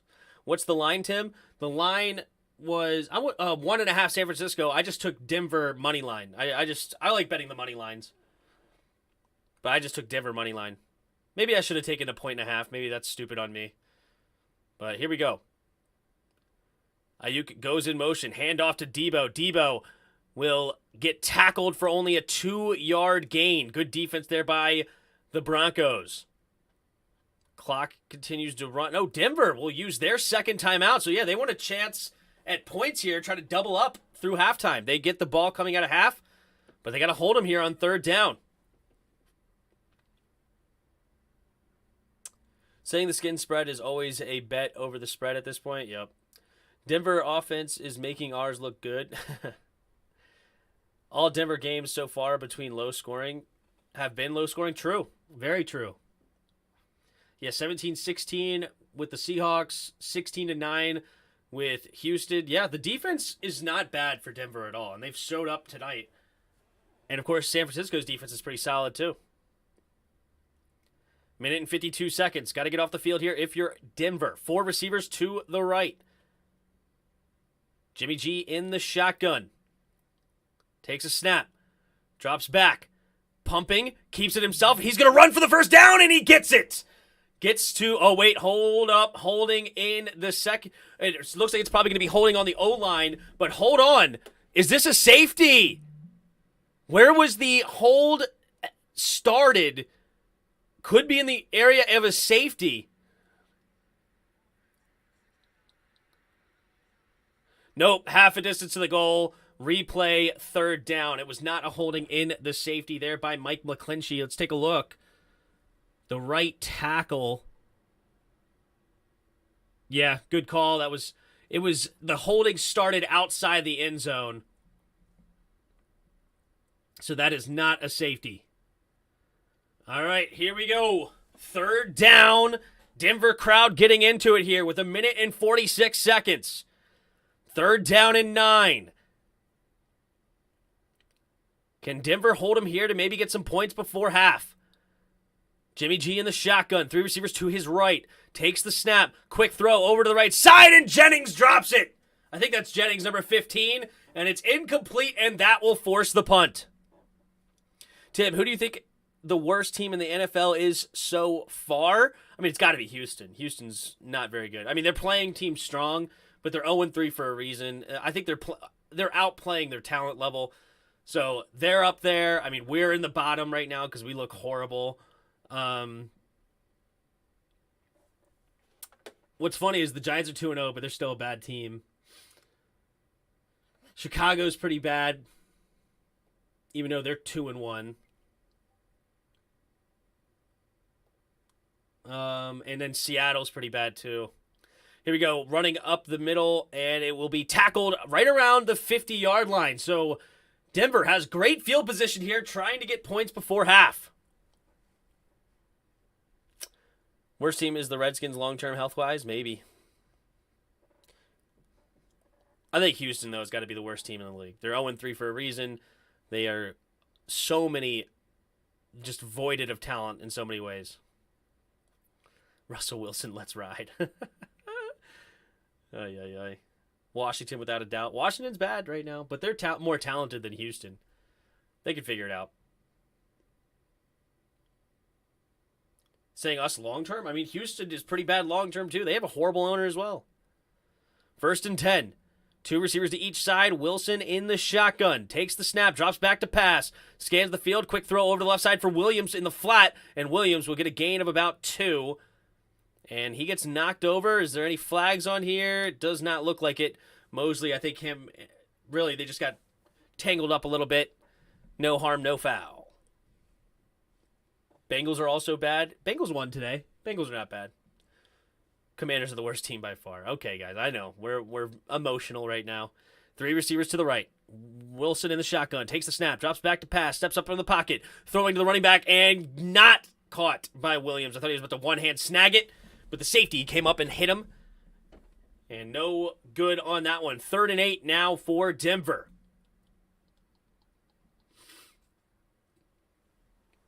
You know who also is not a very good team right now is the Broncos. At least offensively. Defensively, they're great. Figure it out, LOL, you're delusional. It's fine. You wouldn't have said we won on that 4-game win streak either last year. 3 receivers to the right. Russell in the shotgun. Oh, false start by Jerry Jeudy. Jerry Jeudy just got off the line quick there. 5-yard penalty. Now it's 3rd and 13.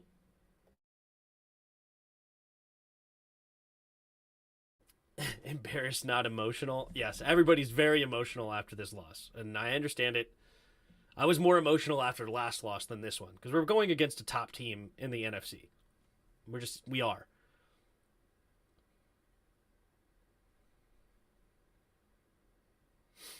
Houston Oilers were Washington Redskins 1992. Here we go. 3 receivers to the right.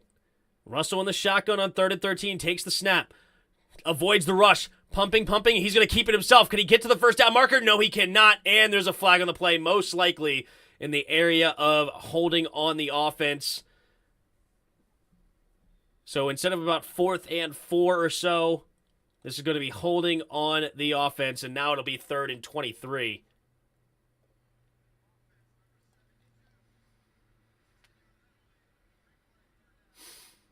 Third and 23, they accept the penalty this time. Ibukum draws the holding on Bowles. Yep, that's pretty much textbook holding right there. Not very good. 3rd and 23. They started this drive on the 50. They are now back to their own 37-yard line. Empty backfield. Wilson.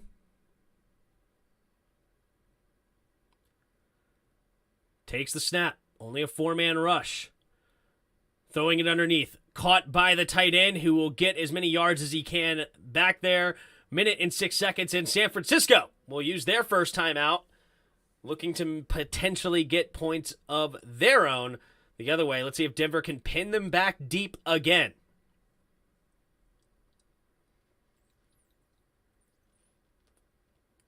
Is Ron a good coach, or did Cam make him look good? I think Ron's an okay coach. I don't think he's a great coach, but I think he's an okay coach.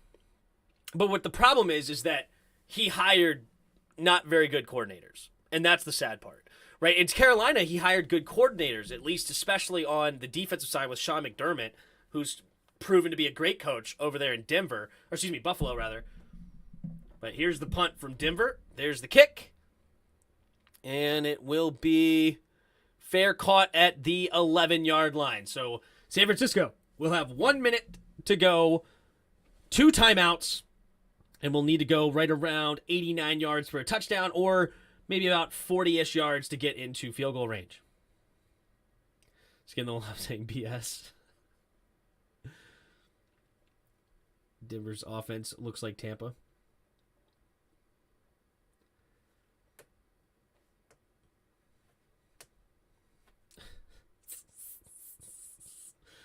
Oh, man.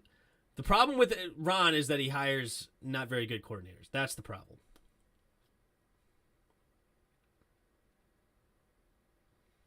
So I guess if you want to say that means you're a bad head coach, all right, fair. If that's your criteria of a bad head coach, you know what? That's probably a good argument. You know, it is your job to hire good coordinators to be able to lead your offense and defense, and special teams hasn't looked good either. So, you know what? I could be talked out actually saying Ron's not a very, but he hired Sean McDermott, who was tremendous. That's why they went 15-1. You know, everybody talks about Cam Newton that year, but that defense was amazing over there in Carolina with Luke Kuechly and Kawan Short in that. Like, they had a bunch of guys, especially in that front seven. Of course, they had Norman, and I think the other corner was that. They didn't have Bradbury then. They had Norman, who was playing well in that system. But yeah, I would love for us to have a turn around like Philly did, or even the Bills. Yeah. Ron Rivera is a coach whose time has come and gone. It's a young man's sport in every facet of the game. That's probably fair. But, you know, the thing about Ron Rivera is that he hired not very good coordinators, though. Like, let's say, and even Scott Turner, though, is a young man's game, or not a young man's game, sorry, is a young man as far as coaching is concerned. But Jack Del Rio is obviously old as dirt as far as the league. He's been in the league for 30-plus years. I mean, he's been in the league a long time. And then as a coach, I mean, he's been in the league for like 25 of them. And then, so he was in the league he's probably been in the league for a total of 35 years, Jack Del Rio, or more. Brady didn't look good today against the Green Bay. Yeah, well, he didn't have any of his receivers. No Mike Evans, no Chris Godwin. Like, yeah, it's going to be tough. 3 receivers to the right. Here goes Jimmy with 1 minute before half. Jimmy scans the field, throwing it over to the left side and incomplete. Looking for Brandon Ayuk, thrown behind him.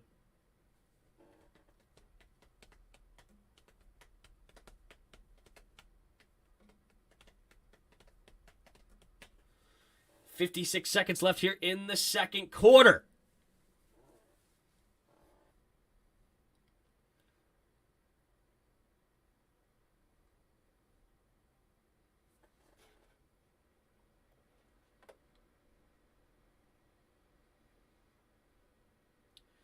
Kareem Jackson. Here we go.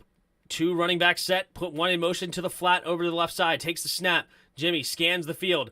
Pumping, buying time. Now throwing it underneath. Caught by George Kittle, but nowhere to go. He'll get a gain of 3. Clock continues to run. I don't think anybody's really going to call timeout here. Jimmy G is going to try to hurry to the line, maybe. 3rd and 7. No, wait, never mind. Number 56 is rolling around in pain. I think that's Browning. Former Ohio State Buckeye. Baron Browning. Rolling around in pain. 2nd-year player out of Ohio State. People wanting Snyder to go is cliche and overstated at this point. No, I mean, it's not overstated. It's true, but the term you're looking for is it's not going to happen. So we need to move on.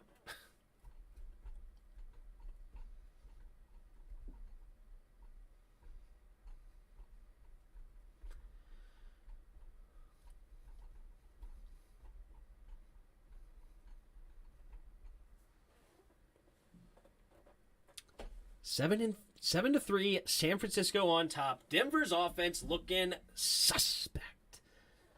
They have yet to score over 16 points. Jeez Louise. Remember when everybody wanted to trade for Russell Wilson? Imagine if we gave up all of that haul for Russell Wilson to be also 1-2 on the year. Oh, I'm so glad we only traded for Carson Wentz. I am so glad that we only traded for Carson Wentz. To think we had a chance at McVay and Shanahan as coaches, good Lord, what management? Yeah. The real sad one is Shanahan. It's hard to say to fire Jay Gruden because we were looking solid, especially offensively. We just needed to get talent on defense. Our defensive talent was abysmal, but we were adding to it each year in the draft. We actually were drafting decent back then with Kyle Smith, and Jay Gruden's actually a pretty good talent evaluator, but it was hard to say, hey, let's fire Jay Gruden and take Sean McVay at that time. Here we go. Takes the snap. Handoff up the middle to Debo. Debo trying to zigzag around, and he will get tackled. And will Denver use their final timeout? No. Or they already did use their timeouts. Oh, yeah, it was the injury timeout because their guy was on the ground. So that should bring us to the end of the half. Yep, looks like both teams are going to the locker room. I don't think they're going to try anything weird here. So, yes, it's 7-3. Niners on top here at halftime. Let's take a look here at the stats. Jimmy G, 11 for 17, 135 yards and a touchdown. Russell Wilson, 10 for 16, 106 yards. Javonte Williams running the ball well, 7 carries, 42 yards. 6 yards a carry for the young man. Jeff Wilson, 8 carries, 55 yards, had that big, long 37-yarder. Then leading receivers for both teams, Cortland Sutton, 4 catches, 51 yards on 6 targets.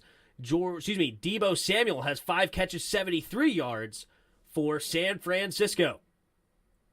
Leading tacklers for both teams, we got Al Shahir, who actually went out of the game for an injury, has 5 tackles on the day, and Jewel has 7 tackles, including 2 tackles for loss and a sack on the game. So Jewel having a little bit of a career day, one of their linebackers for the Broncos. Team stats here, 8 first downs for San Francisco, 6 for the Broncos. 0 for 3 on third down efficiency for San Francisco. That's very unlike them. Then 2 for 8 for the Broncos, so neither one being very good on third down. Then penalties, we have 4 penalties for the Niners, 3 penalties for the Broncos, and pretty even on the time of possession, 15-25 for the Niners and 14-35 for the Broncos. So neither team looking good offensively, both defenses holding strong, and it's 7-3, Niners on top. Let's see what you guys got to say.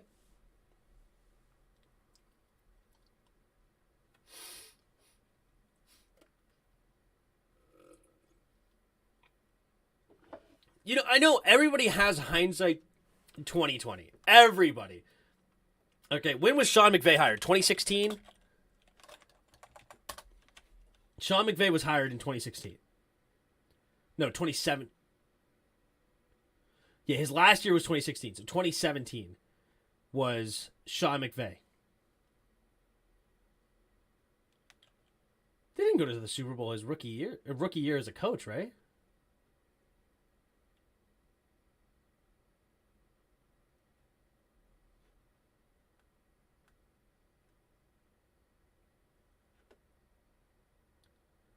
Coach of the year, lost in the wild card round. Okay, so yeah, 2017 he was hired.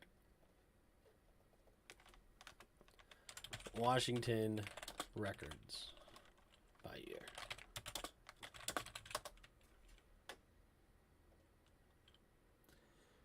So 2015 we were 9-7, and 2016 we were 8-7-1, right? And we finished third in the NFC East, but first in NFC East here, and we lost in the wild card round. 8-7-1 in 2016.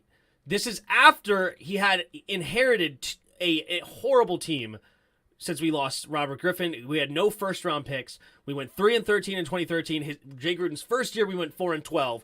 But then we improved to 9-7 and then 8-7-1. And then also this year, I believe this is the year that Kirk Cousins, had 4,900 yards passing, 25 touchdowns, and 12 interceptions, right? So the offense was humming, and Jay Gruden was the one that came in and brought this offense in, right? And the problem was our defense was pretty brutal, okay? Pretty darn brutal. I mean, we had Martrell Spate, Will Compton, Stuart Cravens was that year. That's interesting. But, yeah, Brashad Breeland and Norman were not looking very good. Of course, we had Ryan Kerrigan, Preston Smith. I mean, Baker was meh at best. Like, Ryan Kerrigan led the team with 11 sacks. Mason Foster was not very good. Quentin Dunbar was horrible. Will Blackman was one of the worst players that I've seen on this team that somehow, for some reason, had hype. Ugh, I can stand him. Like, defensively, we needed more talent. And we were starting to build that, right? We drafted Jonathan Allen. After this season, we drafted Jonathan Allen. We drafted, the year after that, Daron Payne. So we were starting to try to build some defensive line and defensive talent on this team. But at this time, it's not like Jay Gruden was hated at the time, okay? Like, I know people like to live in revisionist history because obviously it was a very sour departure here in Washington where, like, those videos of him, like, smoking weed and was with some young girl or something came out and, like, and we went 0-5 to start that year in 2019, and he didn't want Dwayne Haskins, so there was that problem, the clash there. Like, Jay Gruden wasn't a great head coach. I wish we could have him as the OC though, because he actually can draw up a great pass scheme, but he unfortunately was not a great leader of men. So he ended up falling apart. Like, DJ Swearinger really hated on him through the 2017 and 2018 season. So it kind of just started to sour at that point. But at the end of the 2016 season, nobody was calling for Jay Gruden to be fired. Okay? Like, almost nobody was calling for that. It wasn't until after the 2018 season, people were saying, okay, this guy needs to be on the hot seat. Then we drafted Dwayne Haskins. We started 0-5, and he obviously got fired at that point. But in 2016, it was, it's revisionist history to say, hey, fire Jay Gruden now and keep Sean McVay. Sean McVay, only a 33-year-old coach at the time, and you had 2 back-to-back winning seasons for the first time in forever. Right? Like, that's another thing that people, actually, is that the only time that we had back-to-back winning seasons in how long? Yeah, Jay Gruden literally just finished over 500. Granted, it was only 8-7-1, but he finished over 500 back-to-back. He's the only coach to do that.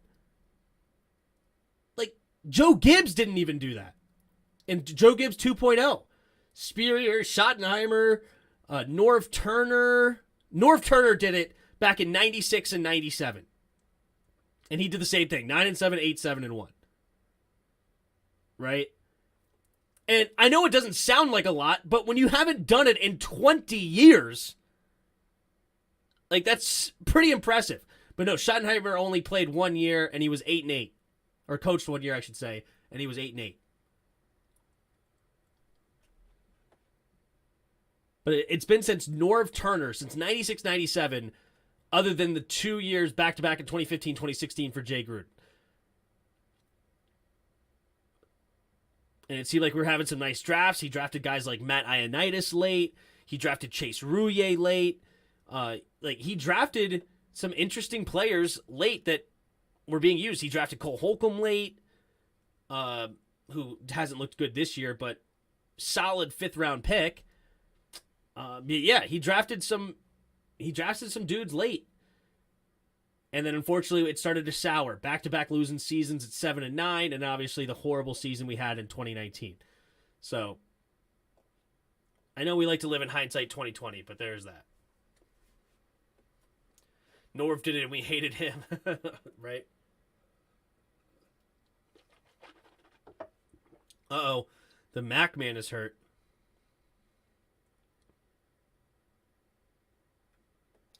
Yeah, Zorn. Good old Jim Zorn. So you're saying Jay Gruden is doing a better job with us than Ron Rivera is doing? Bueller?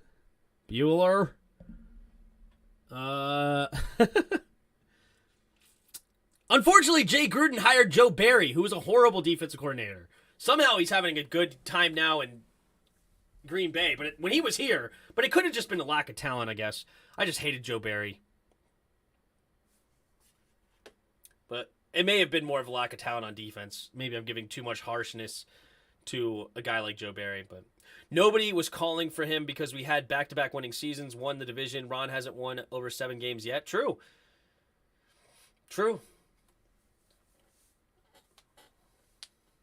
I want the offensive coordinator for the Lions. That's my front runner. Right now, off the top of my head. He's young. Who's the offensive coordinator? Somebody told me his name the other day. Offensive coordinator. Lions.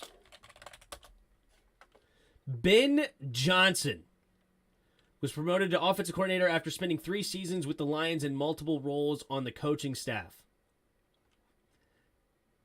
36 years old. What about the offensive coordinator for the Bills, too? This guy could be interesting. Ken Dorsey. May have destroyed tablet during tantrum hours after NFL, whatever.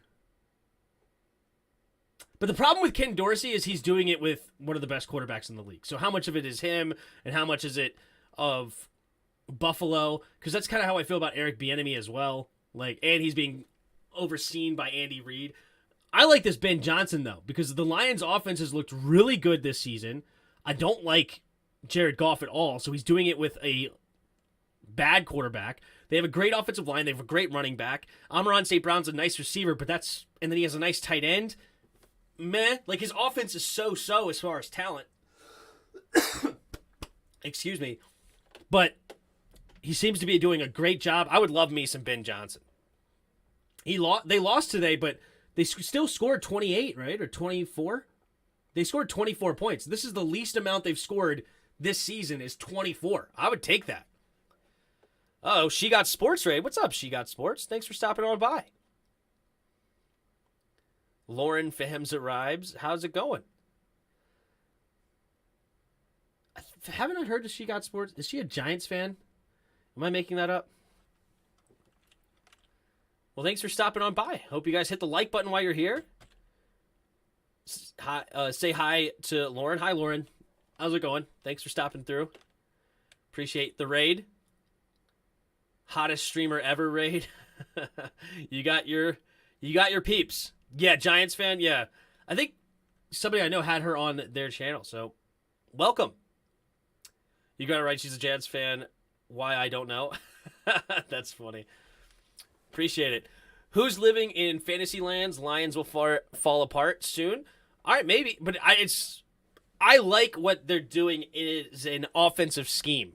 Like they have some creative run plays where they have trap blocks with pulling guards to open up run lanes for DeAndre Swift, and even Jamal Williams has had some good carries behind that offensive line.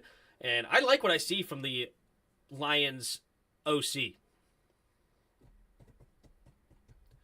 But thanks for stopping by, guys. Hopefully you guys have a good stream over there for She Got Sports. Where's Ron's Titanic Expresser?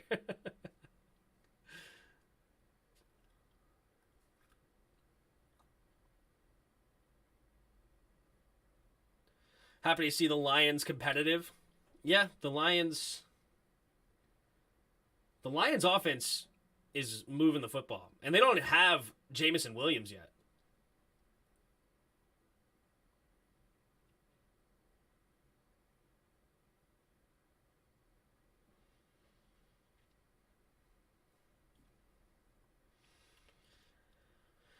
All right. So we got halftime. Hopefully it stays under right now. I like the under right now. I do. It was under 33.5. So they've only scored 10 points in the half. So I'd have to see 3 touchdowns and a field goal in the second half. Am I going to see that? Lions have suffered long enough. Yeah, they have suffered for quite some time. Quite some time.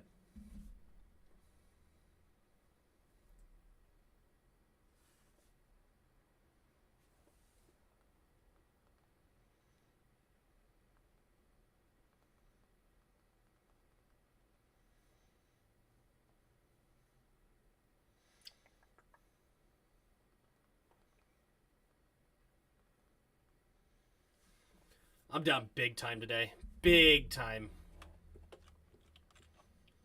Eric Wallace. She Got Sports Raid. Thanks for stopping by. Hit that like button. They had a draft dude. Yeah, except I don't like Hayden Hutchinson. Hayden Hutchinson. I would have liked it more if they took Kayvon Thibodeau. I liked Kayvon Thibodeau out of Oregon. All right, we're going to start the second half. Robbie Gould to kick it away, and it will be a touchback. Oldest kicker in the league. He still's got a freaking leg, man. Cannon of a leg. Let's see what Hackett has to say.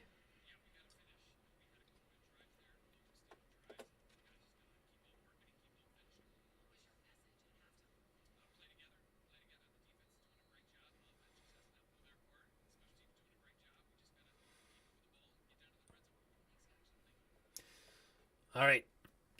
Hackett giving his offense some credit, or defense some credit, rather. Says his offense needs to finish some drives. Here we go. Russell Wilson under the center. Takes the snap. Handoff up the middle for Williams, and Williams will fall forward for a gain of 4. 7-3. Niners on top. 14:45 to go here in the third quarter.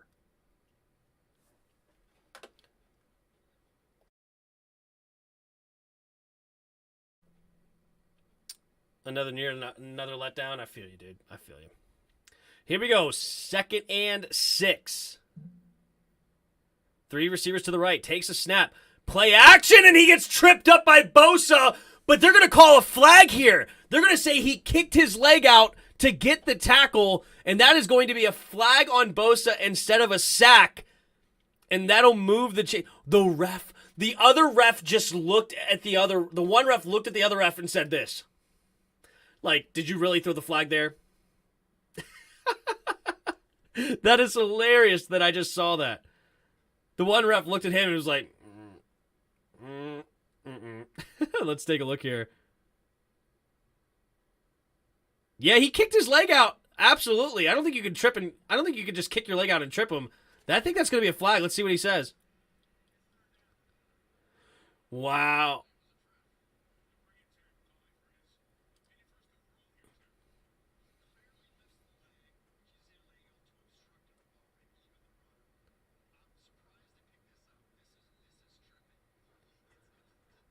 Wow, the Broncos just got screwed on another call. You cannot lift your leg to trip. The head ref is saying it on the broadcast, They pick up the flag. It's 3rd and 14 and a sack for Bosa. Russell takes a snap, drops back, setting up a screen, and it'll be dropped. Big hit. Wow! Fred Warner just shoved him into another player at the end of the play. Are you seriously not going to throw that flag for unnecessary roughness? Wow!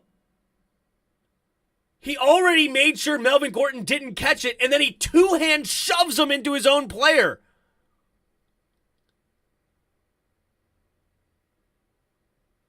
Oh my goodness. Wow, I can't believe, that looked bad. I've seen less get called for unnecessary roughness. They are picking these flags up for the Broncos. That is incredible. And here we go. Number 3 gets it around his own 25, and he's going to return it towards the middle and slipping some tackles. He's up at the 40, and he gets tackled from the behind, knocked down at about the 43, 44-yard line. Wow, series of unfortunate events there for the Broncos. And the Niners get the ball back with a 4-point lead here. And yeah. Neither offense really getting going, but clearly Niners haven't moving the ball, I would say, a little bit better than the Broncos overall, but not by much. I know, Skin them alive. I know. I hear you, dude. Here we go. Jimmy G under center.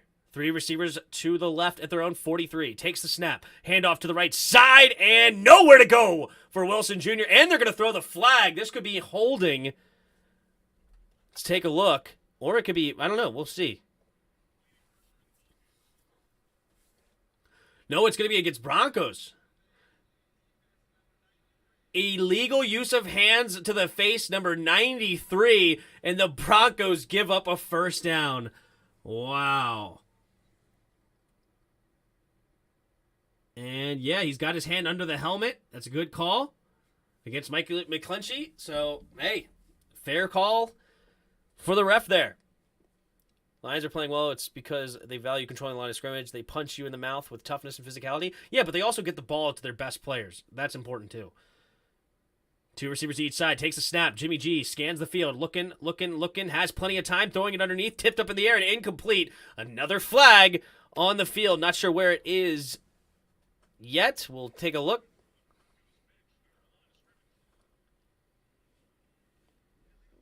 Illegal shift offense. Number 15 didn't get set, so it'll be a 5-yard penalty. Redo first down for the Niners. Juwan Jennings getting called for the illegal shift. 7-3 here, 13:22 to go in the third quarter.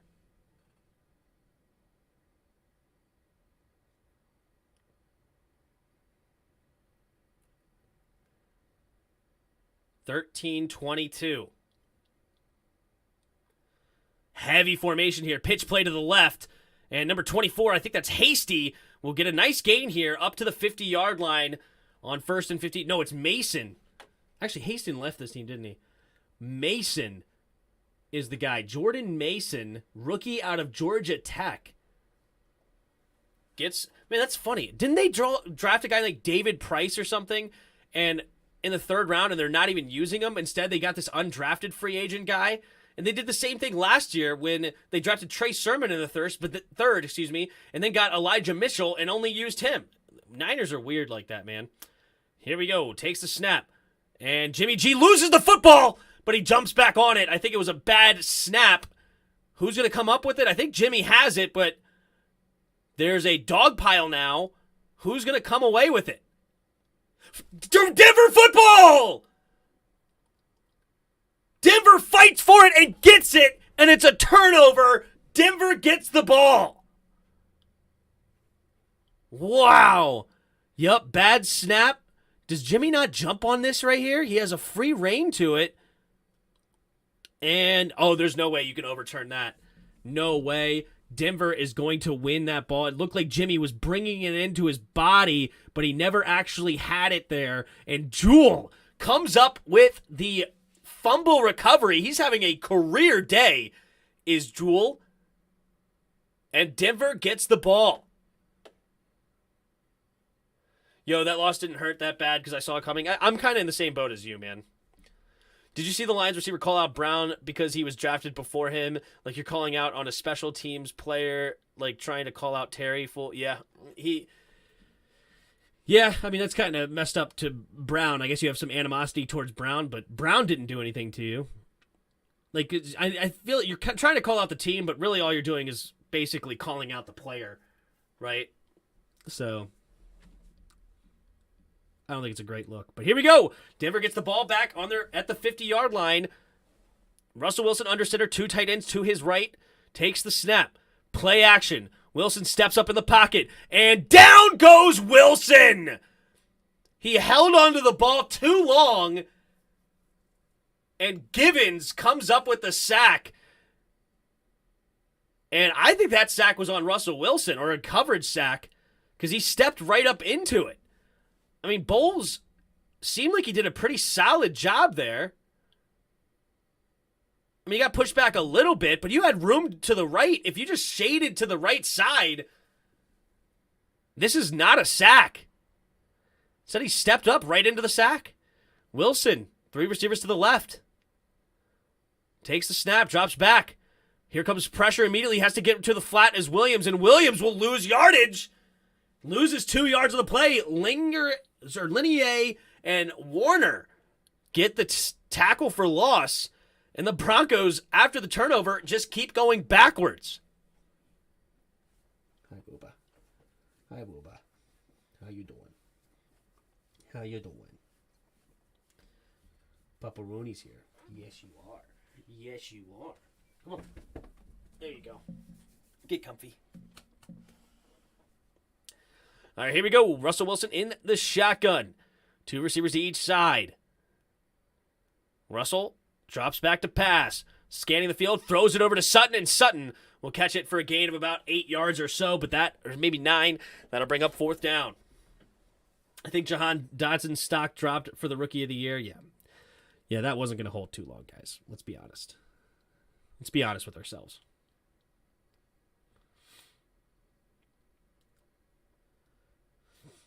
Fourth and 9.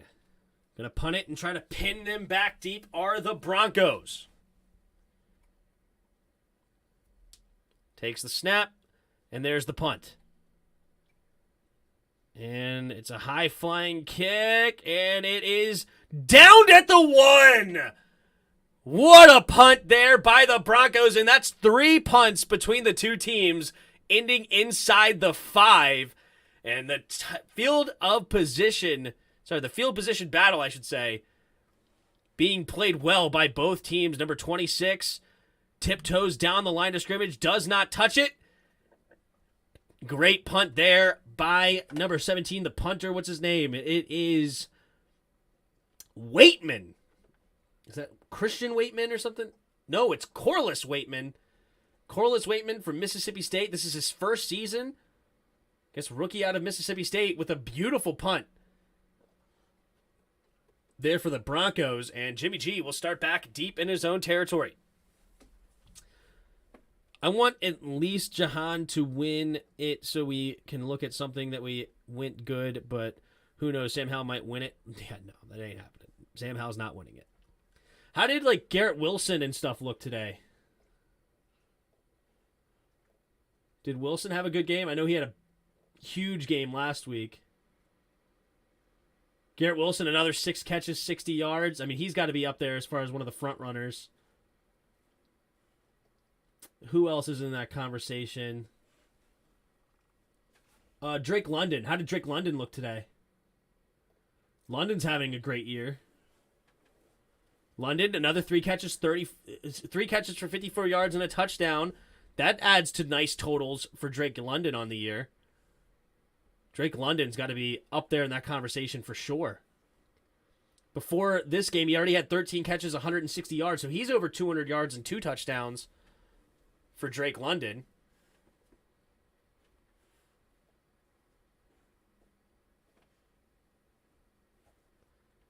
Not sure if... I don't think Olave was really done much this year so far, right? Ooh, he had a big day. Olave, 9 catches, 147 yards. I don't think he's had much before that, though, right? 8 catches, 121 yards in 2 games. So he was averaging about 60 yards a game, but he already over doubled his total with his production today. So big day for Olave. There's no rookie quarterbacks playing. I don't think Breece Hall's doing much for... Yeah, Breece Hall, 8 carries, 39 yards. Yeah, he hasn't even gotten... He just got over 100 today, so Breece Hall's not really in that conversation. Is there any other rookies that I'm thinking of, that I'm missing, rather, for Offensive Rookie of the Year? Not thinking of anybody else off the top of my head.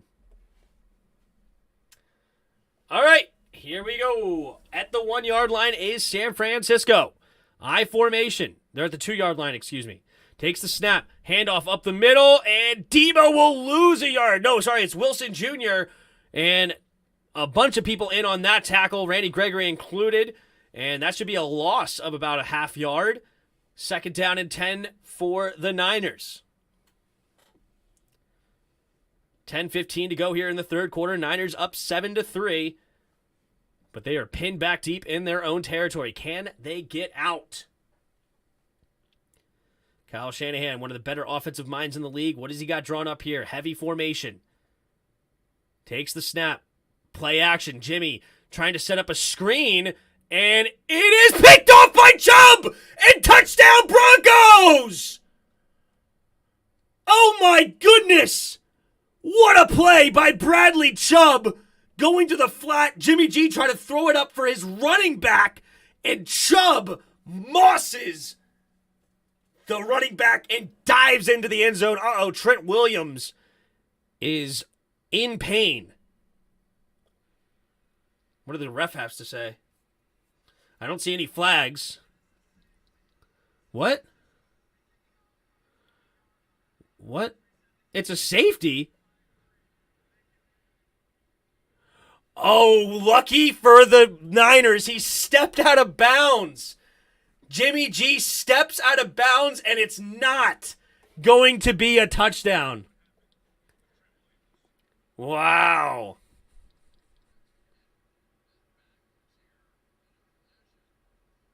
Ooh, Trent's right ankle looks like it got swept. Tough break for Trent Williams. Wrong place, wrong time. But it is a safety. Jimmy G stepped out of bounds, saving the touchdown.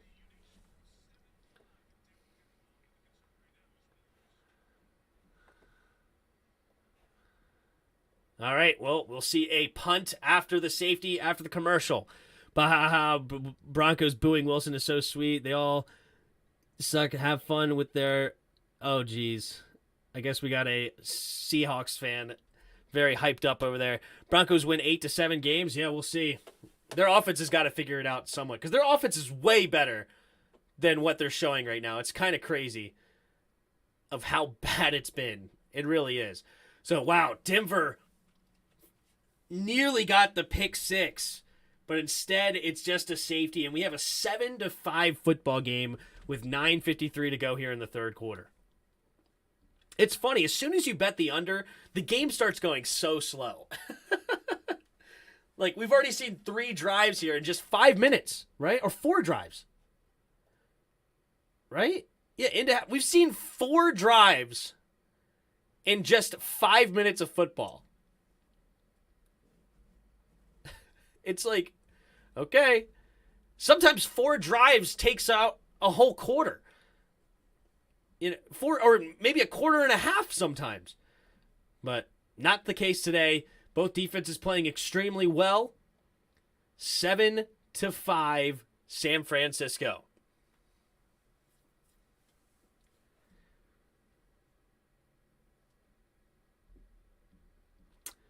Talking about no, but honestly I feel bad because well, I'm not a Denver fan, but yeah, Denver is definitely struggling right now on the offensive side of the football. And I think they need to start handing the ball off more. Javonte Williams has looked solid. I think they need to lead by the run game, get some play action. Russell Wilson has a great deep ball, but he's very small. He's only a 6-foot quarterback, or 6'1" or something like that. He's not a big frame. Or no, he's actually 5'11", isn't he? Or something crazy like that. He's only 5'11", 6 foot 5'11".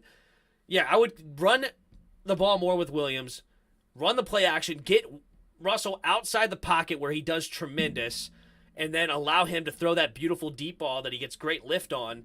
That's what I would say. Russell's 5'10". Yeah, Russell might be only 5'10". You might be right. I think he's 5'11", though. I think he's listed 5'11". Yeah, 5'11". So that's what I would do if I was the Broncos. But what do I know? Put Sierra as head coach. What's up, man? Well, man, he can't move anymore, bro. I don't know if he's incapable of moving, but... Here we go. We're going to get it caught right around the 16-yard line, and here comes the return up to about the 29-yard line for the Broncos. The Sierra head coach, that's savage, yeah. Tough. That one's brutal. All right, we're going to get a flag on the play. Looks like some extracurricular activities.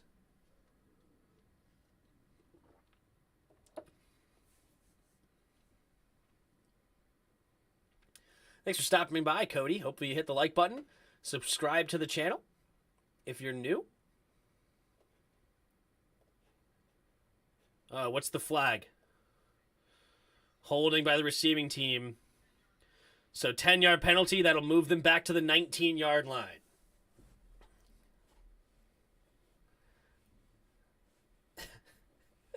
Yeah. You see all my memorability. You know what this team is. Come on. You know what this team is, baby. All right. Broncos offense, 8 possessions, 6 3-and-outs. Tough. Under center is Russell Wilson at their own 19-yard line. Takes the snap. Handoff up the middle for Gordon, and Gordon will dive ahead for a gain of about 4-ish. 9.5 to go here in the third quarter. Denver has the ball, 2nd and 6. Down 7-5, looking to get something going here on offense. Wilson in the shotgun. Gordon in the backfield with him. Looks like 3 receivers to his left. Takes a snap.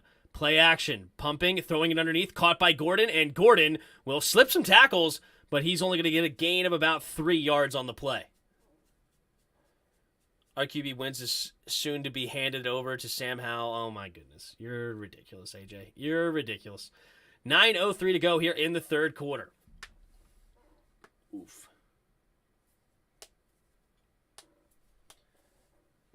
$8:52 and counting here in the third quarter. 3rd and 3. Russell Wilson, empty backfield set. 3 receivers to his left. Russell Wilson changing the play at the line, has 6 seconds on the play clock. Gives a sign to his receivers. 2, 1, takes the snap. 4-man rush. Quick throw to the left side. Has a man open, and it's caught for a first down. Up to the 35-yard line goes Cortland Sutton. Move the chains there for Denver, and it's 8:20 to go here in the third quarter. Bradley Chubb was supposed to be the next Von Miller, but sadly he hasn't lived up to the hype. Yeah, Bradley Chubb is definitely not Von Miller, but he's a solid defensive lineman, I would say. He's a solid defensive edge. Here we go, 1st and 10 at the 36-yard line. Takes a snap, drops back to throw. Quick throw over to the flat, has a man, Melvin Gordon, and Gordon will only get a gain of about a half yard or so. 2nd and a long 9 coming up for Denver. San Francisco is getting great pressure around Russell Wilson, making it tough on him.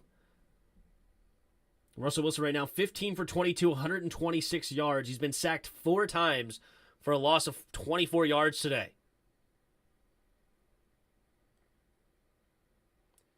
Javonte Williams on the sideline. Melvin Gordon in the game.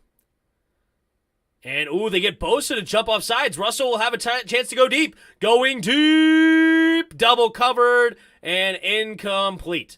So that'll be a free 5 yards given up by San Francisco's defense.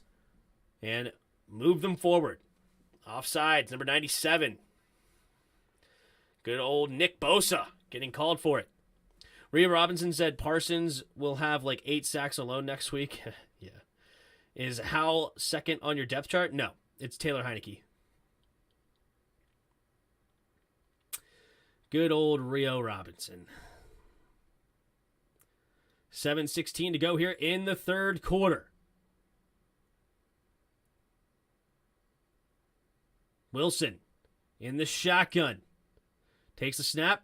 Handoff up the middle for Gordon. And Gordon barrels through for the first down. Nice hard running there by Melvin Gordon. And that'll move the chains again for Denver. Denver having a nice drive of brewing here. AJ, you're so... Did you forget about 7 touchdowns and 300-plus yards in the first 2 games? Like, 300-plus yards in each game? Like, I don't know why you're such a Carson hater now. Here we go. Man in motion. Takes the snap. Handoff up the middle for Melvin Gordon. Melvin Gordon bouncing off tacklers. And somebody lost their helmet, one of the offensive linemen. But that will be good enough for a gain of about 5, maybe 6. Javonte Williams running back onto the field. The young man running well tonight. See if they start handing him off the football here in 2nd and about 4 situation. 6:20 to go here in the third quarter. A very low scoring affair. Russell Wilson under center. 2 tight ends on the left. 3 tight ends in the game. Takes the snap. Handoff up the middle for Williams, and not a lot of room to run. He's only going to fall forward for a yard up to the 46-yard line. 5:56 to go here in the third quarter.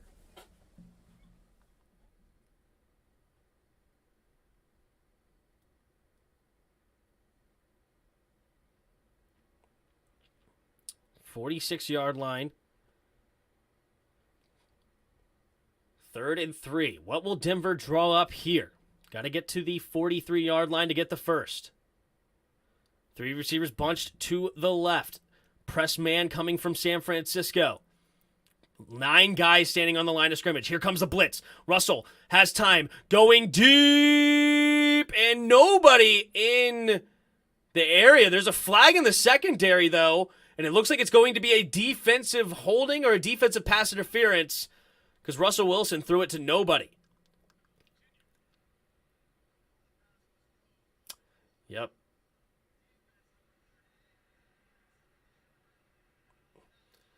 Automatic first down for the Broncos. It was defensive holding on number 38, Lenoir. Yeah, however you say his last name. Lenoir. Sounds French.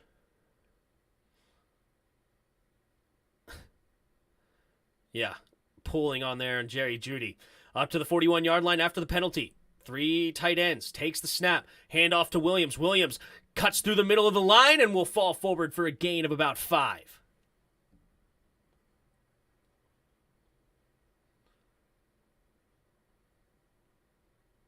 Williams.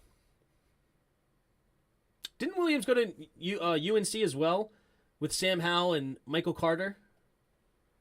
Yep, University of North Carolina, 2nd-round pick was Javonte Williams. Tim, do you wish you guys had Trent Williams? Yeah, Trent was awesome. But, see, that's another thing. It's like he didn't want to be here. He decided he did not want to be here, and it was not up to us.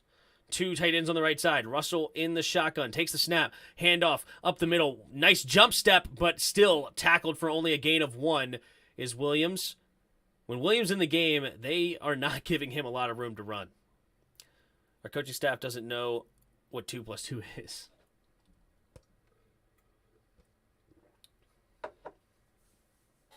Make him a mini Josh Allen. He is never going to be Josh Allen.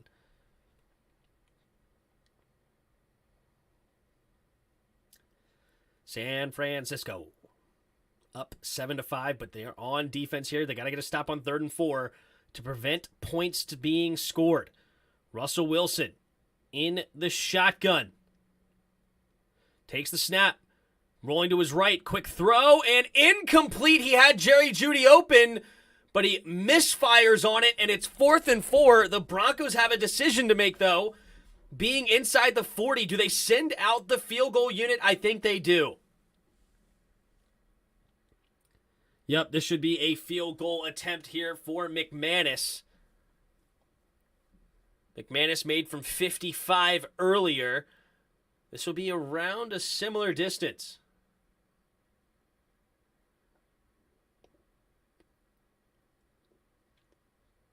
in the Mile High Stadium. 53 yards on this one. Takes the snap from the middle of the field. The kick is up, and the kick is wide right. Not even close. They said wide right 3 yards, my foot. I think it was wide right like 5 yards or 6 yards, 20 feet or something. Good grief. Not even close to the field goal. And that is a big mistake because Denver could have taken their first lead of the game, and instead they give the Niners really good field position. Oh my goodness gracious.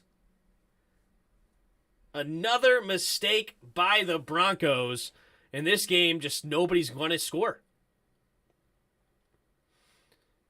Tim, you called it before week 1. We'll be either 13-4 or 4-13. Looks like 4-13, right? I said we are the wild card of the NFL. Anything could happen. I'll take Russell 2.0 or Strong Arm Hurts 2.0. Those are a more fair comparison. He's never going to be Josh Allen. I think Howell's going to be like Russ when he first came out, but hopefully he's better when his time comes. I mean, Russell Wilson was pretty dang good in his prime. I mean, he did go to a Super Bowl. He had several 30-plus touchdown seasons, double-digit win seasons over there in Seattle. It's not like Russell Wilson was some scrub. He's not playing well right now, but he was a scrub.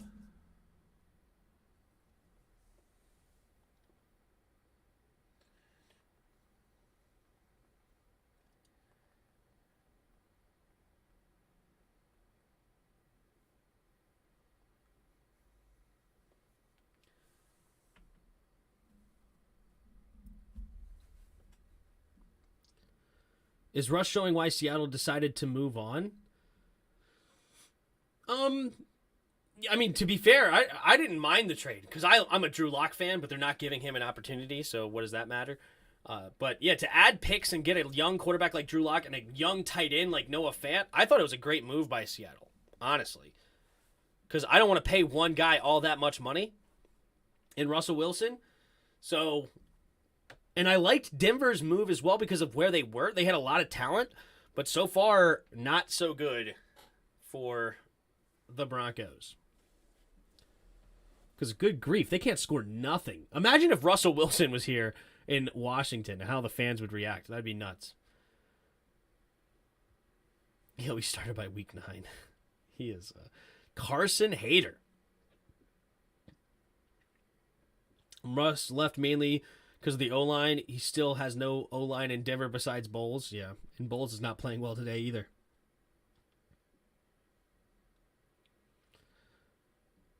All right, here we go. 2 receivers each side. Kittle in motion, stays on the left side, though. Single back formation at their own 43-yard line. Takes the snap. Hand off to the right side. Slipping tackles is Wilson Jr. Hits the secondary, and he's off to the races. Now pushed out of bounds up to about the 40, maybe like the 40-yard line of Denver, inside Denver territory. There's that zone run scheme the Shanahans are famous for. Everybody moving to the right.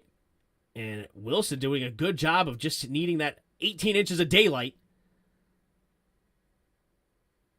And he scampers for a first down.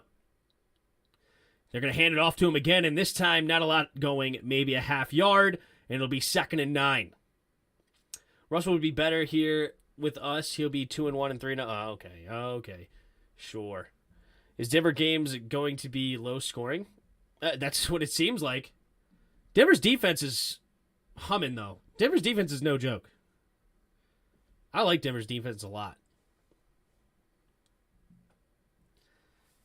Here we go. Under 3 minutes to go. Juszczyk goes in motion from right to left. Jimmy takes the snap. Play action. And he avoids the sack. No, he doesn't. Randy Gregory spins him down. And it's going to be 3rd and super long here for the Niners. Randy Gregory destroying the left tackle Moore, who replaced Trent Williams. Nice fake outside, go inside, swoops underneath, and basically sacks Jimmy Garoppolo with one hand. Yikes.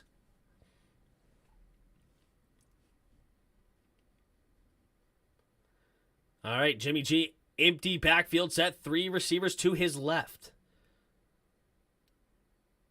At the Denver 48-yard line, takes the snap. Here's a 4-man rush. He has time setting up, throwing over the middle of the field, and had a man. Brandon Ayuk would have been close to the first down marker, but he misses him, and 4th and 18 forces the punt.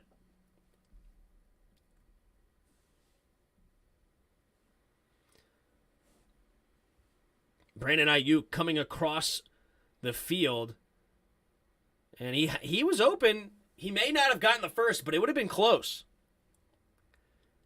Surtain would have been right there to hit him before he got to the first down marker, but Jimmy G misses the throw, and San Francisco up by 2, punting it away. There's the kick. They've already pinned him back to the 1 yard before. Let's see if they do it again. And it's nice bounce, and it'll be rolled out at the 3. And we've seen the 4th time this game, 2 for each team inside the 5. These are some great punters going back and forth with each other, pinning each team back deep. And Russell Wilson will have to go 93 yards if he wants a touchdown. No, 97 yards if he wants a touchdown on this drive. Here's Brian Griese, the ex-Dolphins quarterback. He's the quarterback coach for the Niners. Chatting it up with Jimmy Garoppolo. All right, Russell Wilson. Sorry, that'll be down at the 4-yard line. All right, I formation here for Denver. Takes the snap. Play action. Steps up. Pumping, throwing it underneath. Keeps up in the air and hits the ground harmlessly. Wow, that was very fortunate for the Broncos. A little bit to the left, a little bit to the right. Either way, that could have been a big interception. Trying to zip it in there to the running back on the check down, and just tipped up in the air and somehow does not find its way into a Niners' hands. Jeez. Minute and 33 to go here. They hurry up to the line. Russell Wilson under center again. Heavy formation for 3 tight ends in the game. Takes the snap. Handoff up the middle, and Melvin Gordon getting a little too dancy. He fumbled the ball! And Russell Wilson gets on it. How in the world did Melvin Gordon fumble that football? And that's going to be a loss of yardage. And now Denver backed up inside their own 5. Wow, it was punched out by number 7 for the Niners.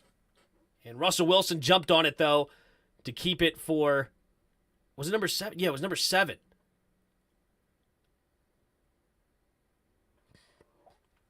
All right, 3rd and 13. Under a minute to go here in the third quarter. Denver pinned back deep. Empty backfield set. 3 receivers to the right. Takes the snap. Russell, quick throw underneath, and it's going to be dropped by the 3rd-string running back. Oh, my goodness. Who is that? Boone drops the pass, and that'll force another punt. Denver fans are so upset. 2 drop passes by the running back. Good grief. All right, 4th and 13. Waiters has had a good punting day. Let's see if he could flip the field for him in a big way. Here's the snap and the punt. And it's going to be caught around the 50-yard line with room to run is number 3, and he goes to the right side and cuts it up the middle, cuts it up the sideline, I should say, and it'll be inside Denver territory right around the 40-ish yard line. And unfortunately for the Broncos, they did a good hold on the last drive, but couldn't do anything to flip the field. I mean, they've had several drives where they've gone backwards on the day. That was -3 yards. They had only 1 yard on this one. -4 yards on this drive. -1 yard on that drive. Like 3 yards on this drive. But that's 3 drives in this game where they've ended up with negative yards on a drive. Tough. Anyway, here we go. I formation here for the Niners. Guy in motion. Pitch play to the right side. And Debo trying to get around. He does, but he will not get back to the line of scrimmage. Good pursuit there by the Denver defense. And it'll be 2nd down and 10. And that will bring us to the end of the fourth quarter. San Francisco 7, Denver 5. Wait a minute, they hurry up to the line. Are they going to run another play? Kittle in motion, 2 seconds on the play clock. And no, they don't run another play. They just want to see if they can get him to jump. They don't. And that will be the end of the third quarter. I don't hate wins. I would just rather see what Hal can bring, because I can already see how our season will go so far. Well, I'm not done on the season yet. We've seen adjustments by this coaching staff. It always comes later than we want them to, but they do eventually make the adjustments, and they end up starting to look better down the second half of the year. I wish we could start better, but Ron Rivera, it's like he makes a decision that this is what I'm going to do, and he basically goes until it's just before it's technically too late, and then he changes something up. Too early for Hal. Maybe if we're struggling by the end of October, then put him in. We're just not. There's a lot of people in the NFL that are not worth the money they're being paid. True. I've already seen enough struggling. I mean, our offense is... before today, the offense was moving the ball quite well. They did have a bad first half in the Detroit game, but they put up 27 and 28 points in the two games, respectively. Like, they can move the football if they understand how to get it to the receivers, you know? But it's... And the defense played better today, but they still didn't play great. I mean, they let Jalen Hurts throw on him as if he's Pat Mahomes or Josh Allen over there. So, but anyway, they're not bringing in Hal. I agree. They're not bringing Hal. But anyway, San Francisco, Denver, 7-5, 12-point total game here going into the fourth quarter. Let's see what happens.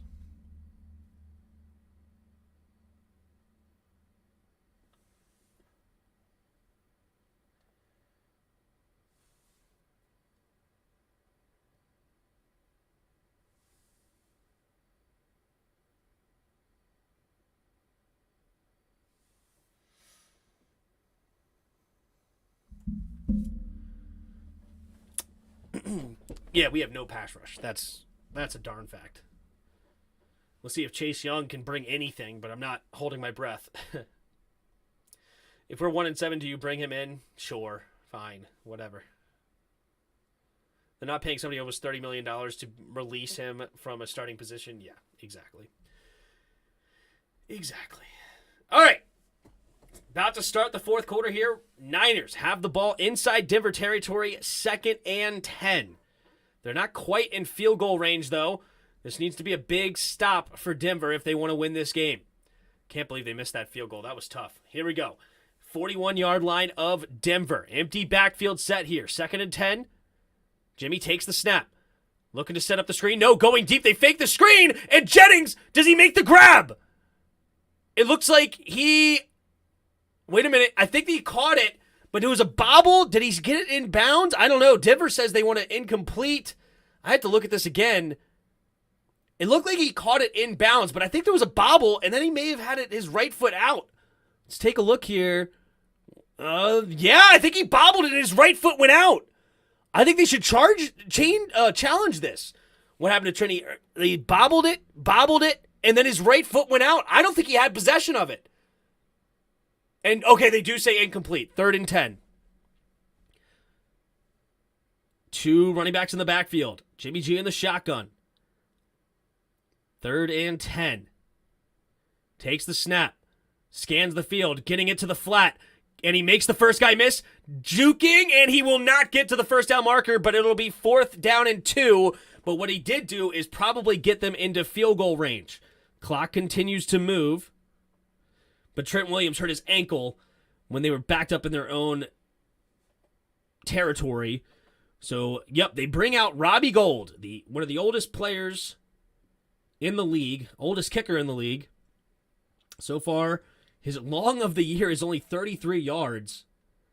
This one's going to be from 51 from the left hash.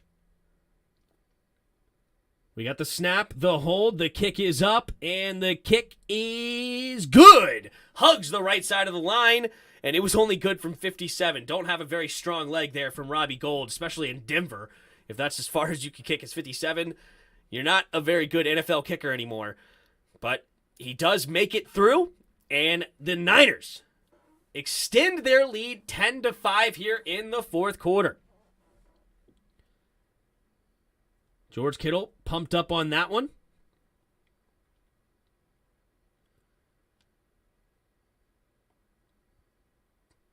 That was an interesting helmet that George Kittle was wearing. I don't know how to really describe it, though, but kind of liked it.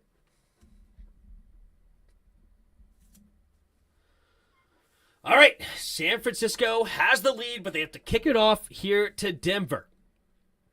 Can Denver get anything going on offense? This has been a great defensive battle between both teams.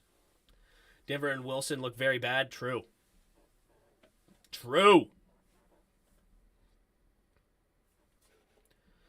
All right. Robbie Gould to kick it away. All right, there's the kick. And it will be a touchback. Kicked it out of the end zone. So 14-10 to go in the fourth quarter. Denver will get the ball on their own 25-yard line. So far, a really not great half for their offense. Not a great game in general, but their half, they've had drives of -3, 36 with a missed field goal, 1, and then -4. So far in the second half, they've only totaled 30 yards of offense. Hackett, not looking very good.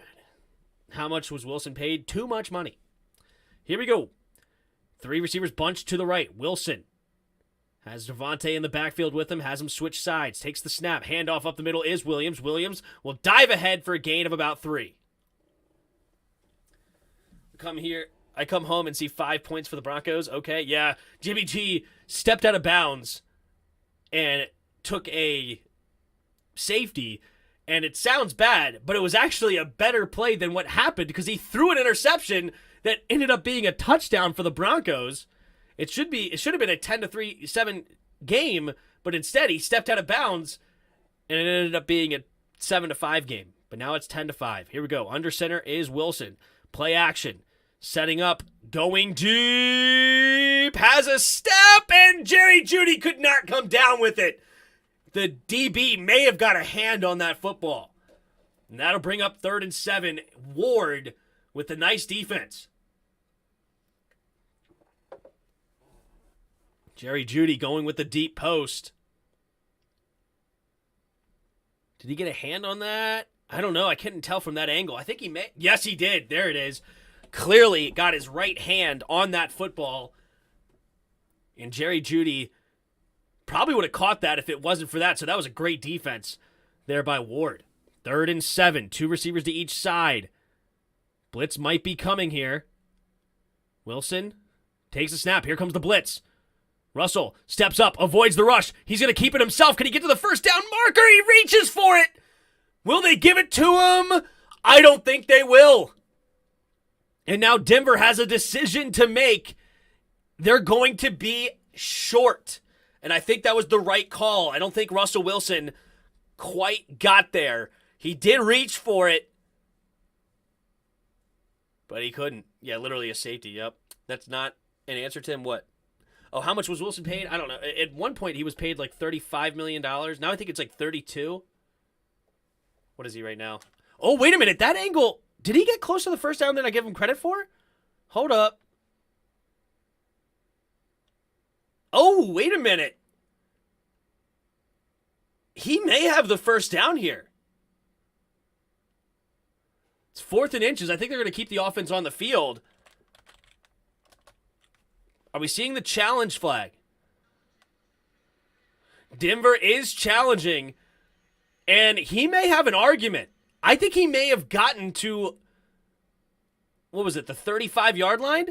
That right there, oh, he definitely, that looks like a great angle. He got to the 35-yard line, and that will move the chains. He had to get to 35 to move the chains, and I think he got there.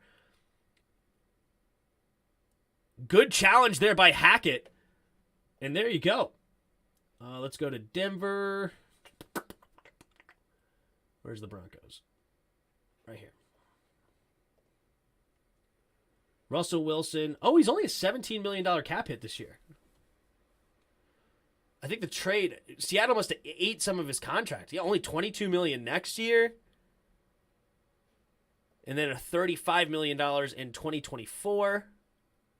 Then 55. Holy moly, in 2025.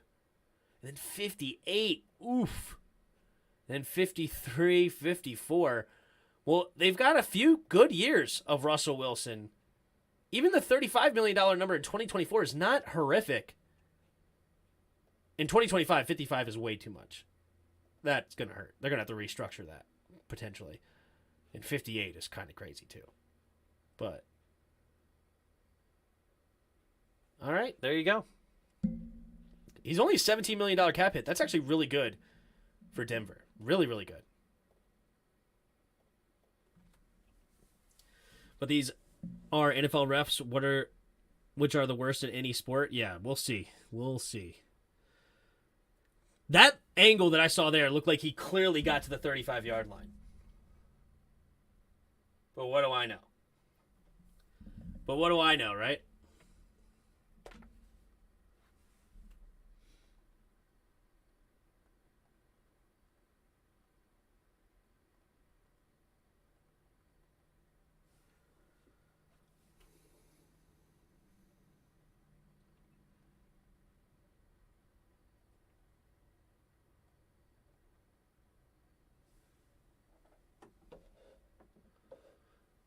Here we go. Russell reaching. That easily looks like he got the first down marker. Easily. Oh, wait a minute. Now that angle made it look like he was just barely short. And they do call it short. Oh, true. Never mind. So they're going to punt it here. This is a big decision. Your defense has been great, though. So they will punt it away. You know what? That is a good point. I was wrong to say that was a first down. So, yes, technically he reached for it, but since he brought it back into his body, that is when he gets downed. It's not like the end zone where you reach it and you get that touchdown. But that's okay. So fair enough. That was actually a bad challenge. I can't say that I wouldn't have maybe done the same in the situation, but understanding the rule, he should not have challenged it. But I'm not a coach paid millions of dollars to know that, and I don't have a bunch of people in my head saying, no, that is not a first down because by rule, it's not. So here we go. At the 13-yard line now are the Niners, up by 5, trying to extend their lead. Takes the snap. Jimmy G, play action, sets up, going deep, and Kuzak makes a tremendous catch, looking like a receiver guarded by Chubb, and wow, that's a fullback making him look like Antonio Brown with those tippy toes staying in bounds. Wow, what a catch by Kyle Juszczyk. Whew. All right, up to their own 37-yard line now. Jimmy G puts Juszczyk in motion again, handoff to the right, and he's going to dive ahead for a gain of 2 is Wilson Jr. Gregory and Jewell look like they're up in that tackle. Brady's almost 45, so I would say yes, Russ's arm is going to still be good in 2 years. Potentially, I don't know. But I think he's okay. Yeah, I don't think his arm is really that big of a problem.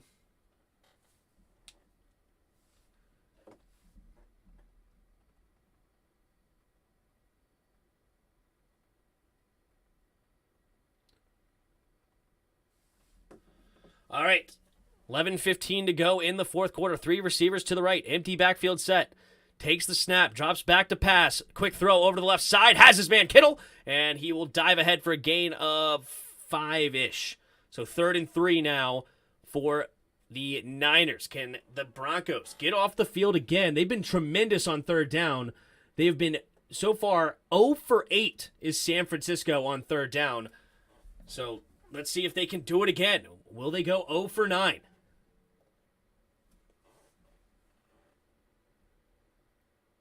3rd and 3.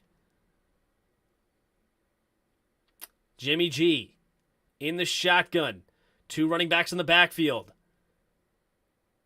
Takes the snap, drops back to throw, and throws it over the middle, and incomplete with great coverage by number 21 for the Broncos.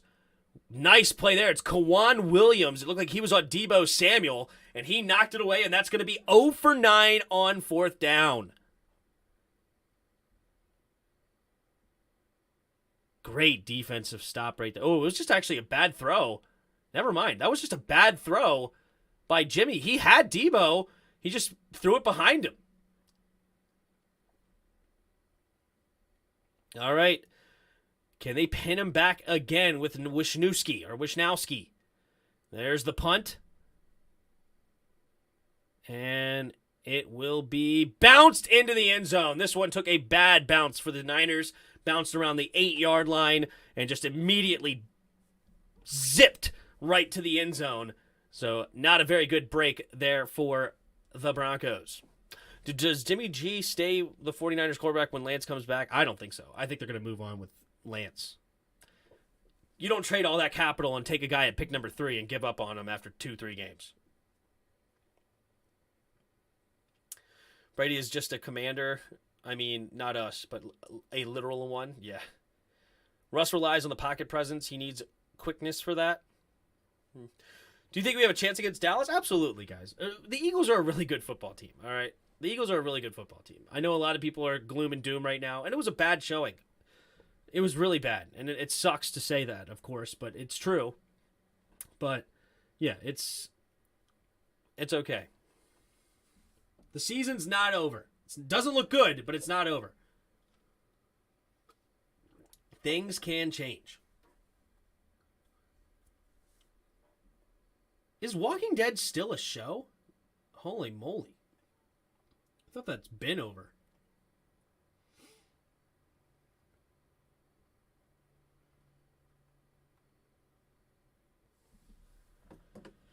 All right, 10-14 to go here in the 4th quarter. Broncos are getting the ball back at their own 20-yard line after the touchback. They have looked abysmal on offense, putting it mildly. But can they get one garbage touchdown here in the second half and take the lead? You know, because their defense has showed up in a big, big way. Awful. It was a home game. Yes, it was bad. Do you think Rivera is on the hot seat? Absolutely. Absolutely. He's got to figure some things out.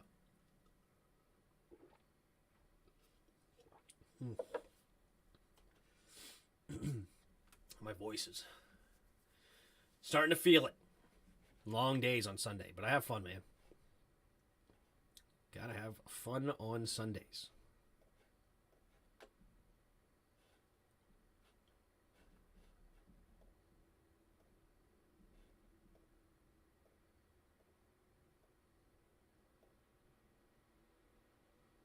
Oh, so Yankees won. Oh, shit. Oops.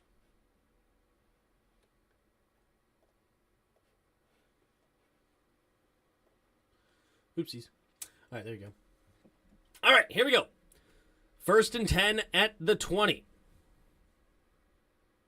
I don't think Rivera will win a Super Bowl, but I'm hopeful. Here we go. Maybe he'll win one this year. Here you go. Under center is Russell. Takes a quick snap. Handoff to Williams. Williams spinning around, and he's barely going to get past the line of scrimmage, maybe a half yard. If he beats Dallas, things will cool off for Ron. Yeah, he's got to beat Dallas with no Dak, right? Do you root for Baltimore? Absolutely not. Not a Baltimore guy at all. At all. Honestly, it's the Cowboys and the Ravens are probably my 2 least favorite teams, if we're being honest. 2nd and 9. Under 10 minutes to play. Wilson under center. Takes the snap. Drops back to pass. Quick throw over to the right side and caught by Sutton. And it'll be 3rd and about 1 yard. Gain of 8.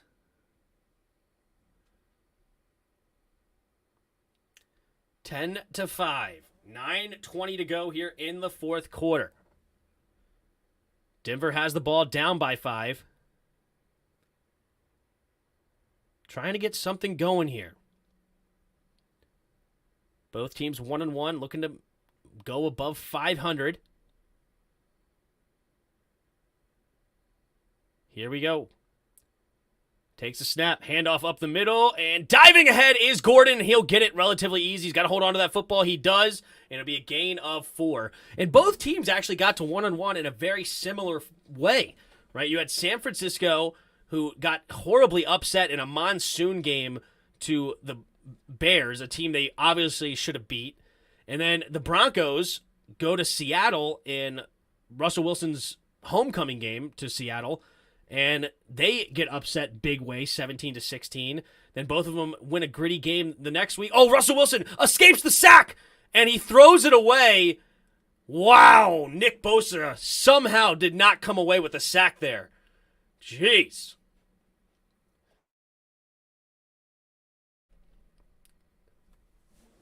Nick Bosa, nice spin move on the right tackle, just had him stun locked. And Russell gets rid of the football. And it's 2nd and 10, 8:20 to go now in the fourth quarter.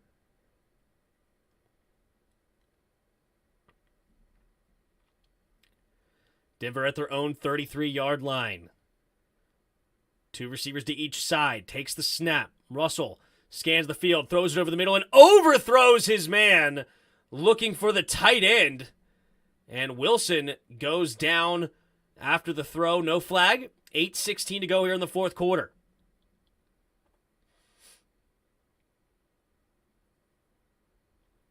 Third and 10 here. Yeah, I talked about 0 for 9 for the Niners. Well, it's been 4 and 15 for the Broncos, so not very good on third down either. Is Denver, rather. Here we go. 8:16 to go in the fourth quarter.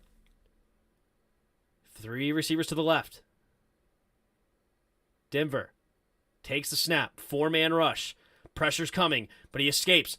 Now he's going to his left side. Still throwing now to the left side. Has his man open and caught at the 41-yard line. It is, who was it? It was number 9 who made that catch. I think it's Hinton. Hinton comes up with a big catch on 3rd and 10. Russell Wilson buying time with his legs and slings it over there for Hinton, and it'll be enough for the first down up to the 40-yard line. Russell Wilson in the shotgun. Takes the snap, drops back to pass, slings it over to the flat. Gordon tiptoes, and will get a gain of 4 on first down. Russ looks washed up. I don't think so. He's obviously off to a slow start in a new offense and figuring things out, but I don't think he's washed necessarily. I still think he's a pretty good quarterback. But here we go. 3 receivers to the left. Russell Wilson looking at Cortland Sutton, 1-on-1 on the right side. Takes the snap, drops back to pass, throwing it to Gordon, and fumbles the football again, but he gets it back. Lucky bounce for the Broncos. I don't even know if he caught the football. Either way, he got it. If he did catch it, it's right at the line of scrimmage anyway, so you're looking at 3rd and 6 for the Broncos. 1-2, punched out. I think he did catch it, but either way, he got the ball at the same line of scrimmage. So no harm, no foul. 6:43 to go. 3rd and 6.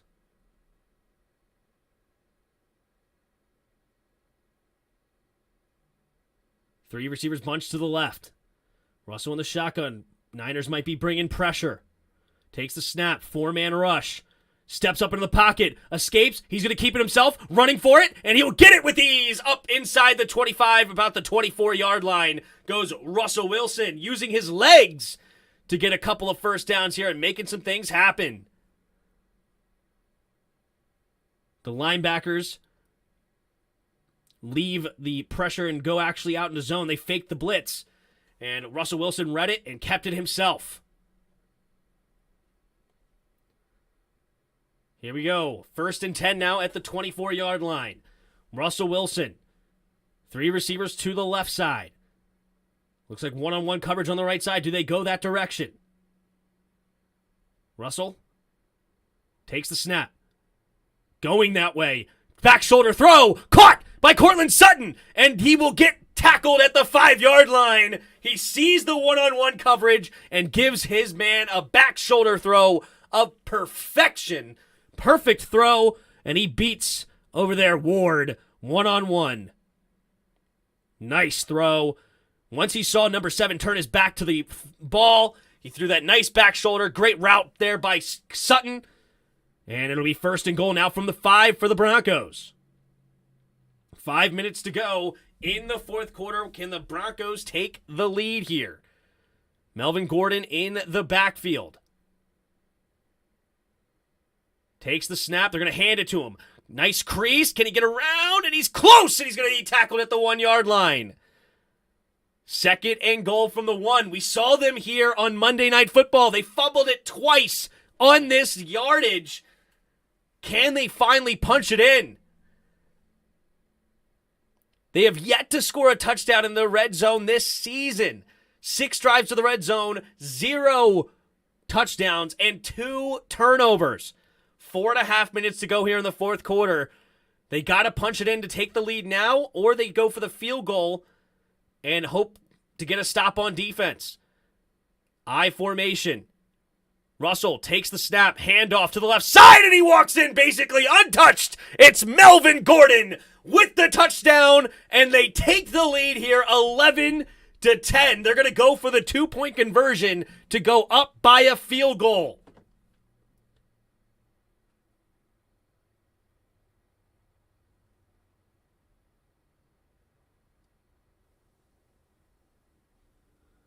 All right, let's see what they got on the 2-point conversion. Warner there a little bit too late, and Melvin Gordon throws the ball into the crowd and is hyped up to take the lead here in Denver. 4:10 to go. This is a big 2-point conversion because right now the San Francisco 49ers can make a field goal to win it. Let's see what they got in the tank. Nathaniel Hackett, the old offensive coordinator for the Packers. 3 receivers bunched to the right. Niners changing their defensive call. Takes a snap. Wilson throws it, and it's going to be batted away. And it's 11-10. Broncos on top. And the Niners have an opportunity to take the lead.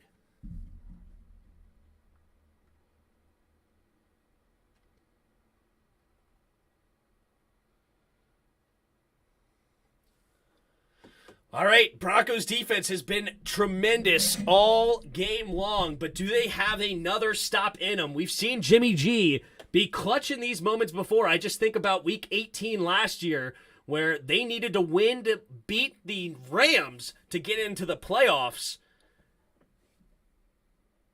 And he had 2 minutes to go. He was slinging that thing, finding Debo. Man, oh man, oh man. We got a game, ladies and gents. 11-10, Broncos on top. Take the PAT and go up by a safety, lulz. Could you imagine right now if they lose by a field goal with Brandon McManus with that field goal? It would be tough.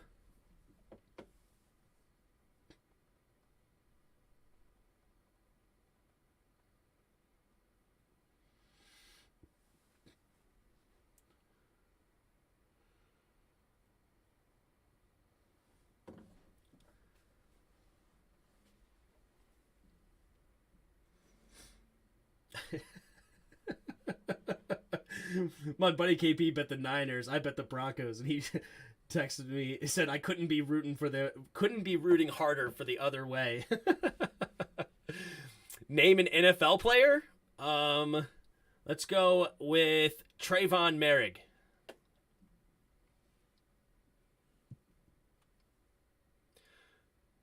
This is in the Super Bowl rush. Just run the ball. Yep. I don't know why I'm naming an NFL player, but there you go.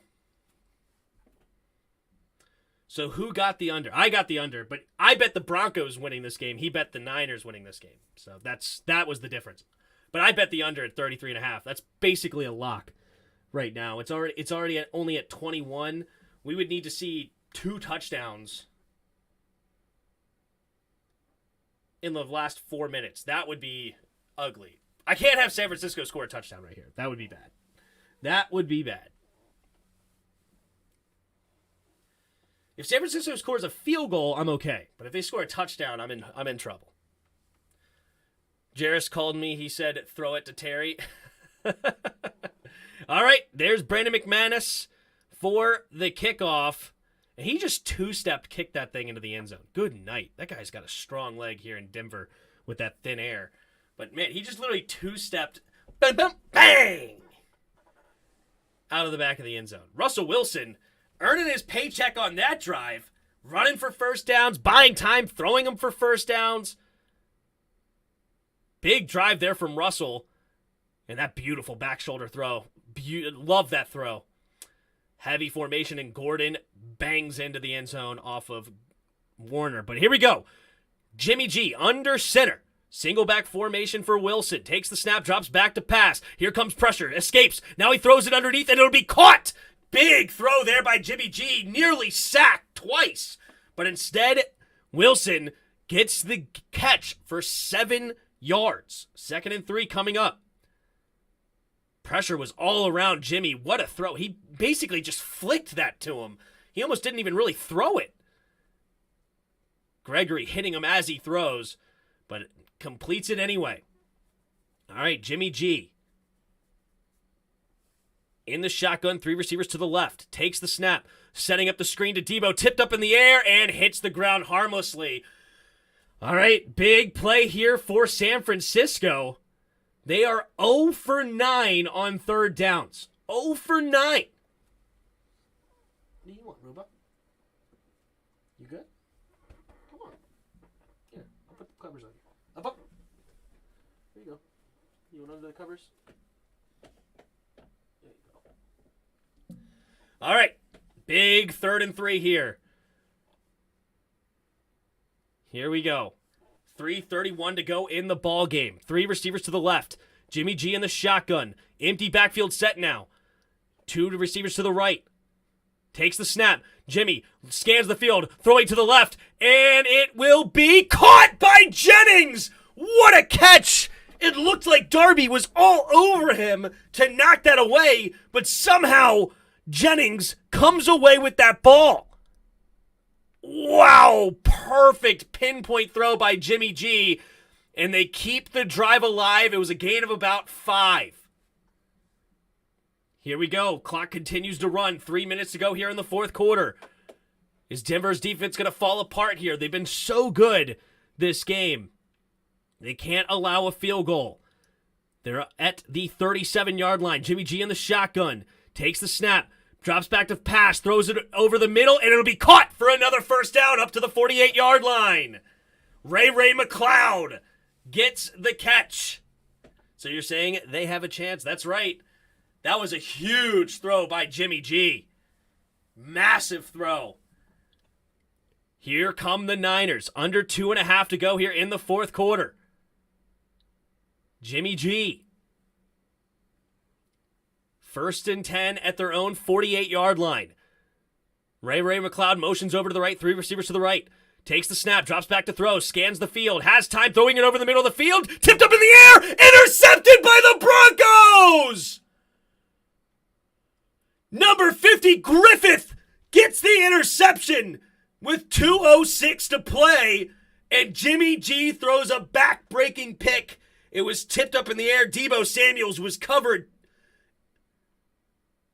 And Denver's defense comes up clutch. Wow. Jimmy G throwing a horrible throw, double coverage. Big interception there by Jimmy G. And here we go. It's 2:06 to go. They still could get the ball back, though. This game is not over yet.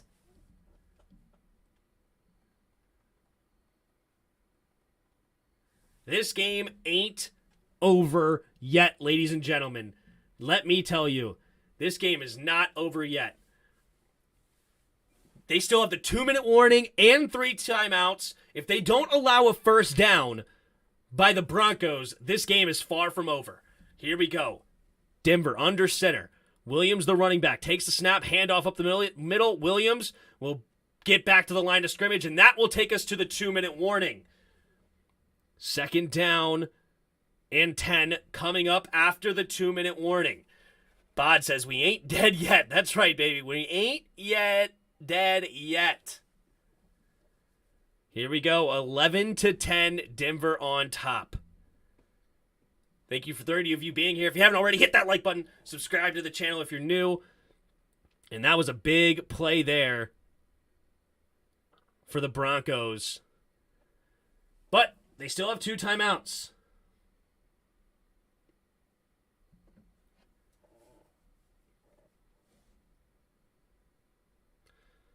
That looks like a young defensive coordinator right there.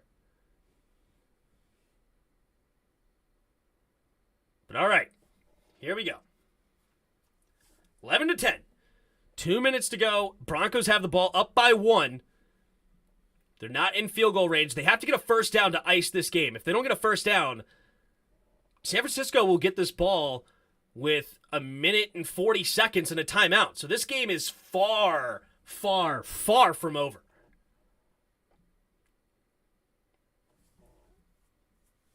And Denver's offense has not looked good at all today. So, yeah, and it's only 2nd and 9, and it's a 2nd and 10. Like, he barely got across the line of scrimmage. So he may have gotten a half yard or something, or a quarter of a yard. But here we go. 2nd and a long 9, 11-10. Russell Wilson under center. I would do a pitch play to the left right here. Takes the snap. They do a pitch play to the left. Can they get there? And no, it's great defense there by the Niners. They were all over it. So they stay in bounds, but the Niners will use their first of 3 timeouts.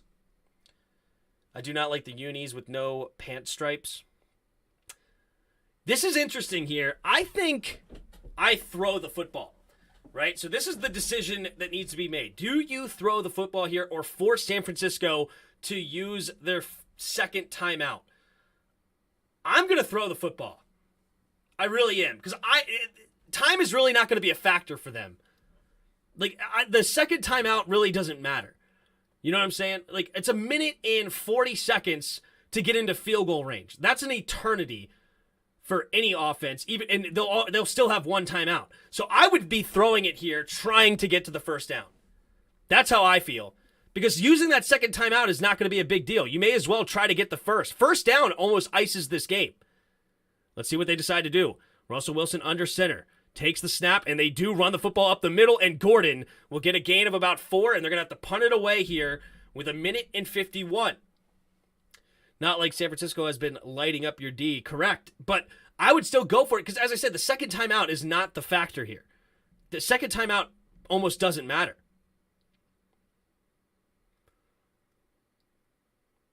Yeah, you definitely have to punt here. There's no ifs, ands, or buts. You got to try to pin them back right here. 1 minute and 51 seconds in the 4th quarter. Waitman, who has been absolutely tremendous, has pinned San Francisco back twice inside the 5. Will set up with a nice opportunity to do it again here. It matters if they need a field goal, get the field goal unit, but they have plenty of time with 1 minute and 40 to drive it to like the 38-yard line. That's not really a huge difference to me. Either you stop them or you don't, is what I feel like. They wouldn't be running out of time. Takes the snap, and here goes Waiters.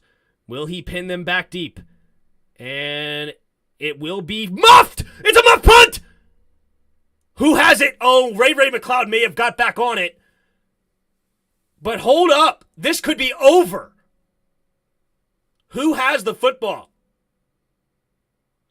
All right, Niners got the ball back. Ray McLeod will jump on the ball at, I think, the 15-yard line. Yeah, he has it right there. So even if they said Denver ended up with it, you could clearly see he had possession of it. So, all right, they're at the 15-ish yard line or 16-yard line with 1 timeout and 1 minute and 42 seconds.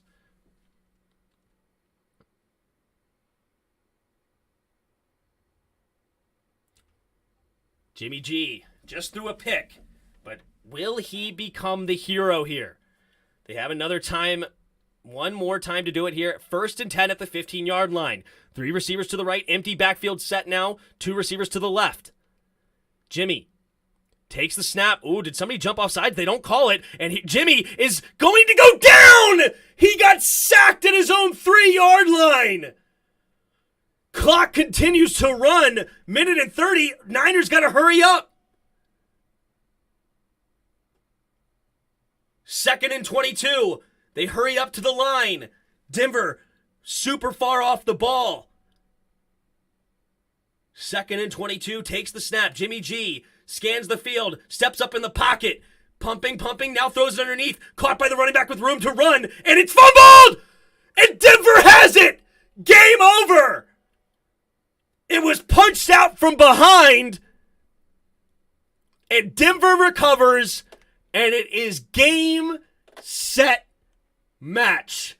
Denver wins 11-10. Game over. Wow, what an ending. Who was it? It was Locke the third, whoever that is. Locke, I'm not even familiar with this guy. Locke the third? Who is that for Denver?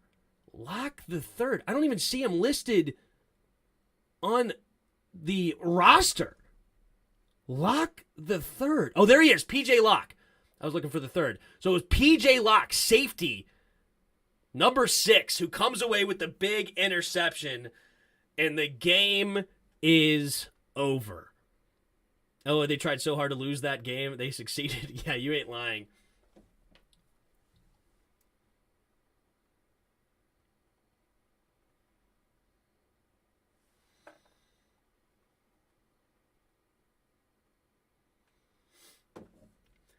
Whew! 2nd and 11. And Nathaniel Hackett escapes here against San Francisco. San Francisco, what an a-holes, man, using that timeout. Like, you can't prevent them from... are they going to fumble the snap for real?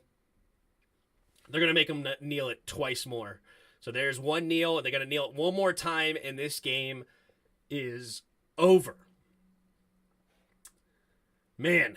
Jimmy G, 18 of 29, 211 yards and a touchdown. Russell Wilson, 20 for 33, 184 yards, and had the game-winning drive. Melvin Gordon had the touchdown to ice it, but Russell Wilson finally putting his team on his back to end this football game. But this was a complete defensive affair from both sides of the football. Look at this team stats. 1 for 10 for San Francisco on third down. 6 for 18 for the Broncos. Neither team good at third down at all.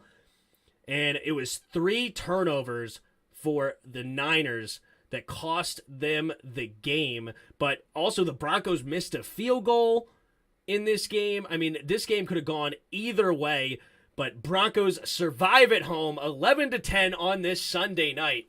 And I appreciate you guys, everybody that were here in the chat. Hopefully you guys enjoyed the content.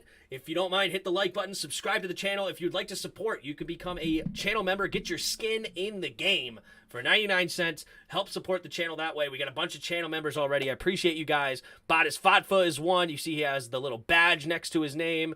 Is there any of the other channel members here? No, we do have a few more on here, but I don't think I know the Great Watubi is one. There's a few. And I appreciate you guys for sure. Thanks for She Got Sports for coming in, rating the channel. It was fun. And are you doing the game tomorrow? Yes, I will be live for the game tomorrow. It is the New York Giants versus the Dallas Cowboys, 2 division rivals of ours. So, of course, we will definitely be live. We'll be live every Monday night throughout, except when I'm going to go on vacation, like week 15 and 16, I think. In that range. So I'll be on vacation for those games. But outside of that, we will be here every single week. So I appreciate you guys, and I will see you guys tomorrow. And until next time, see you!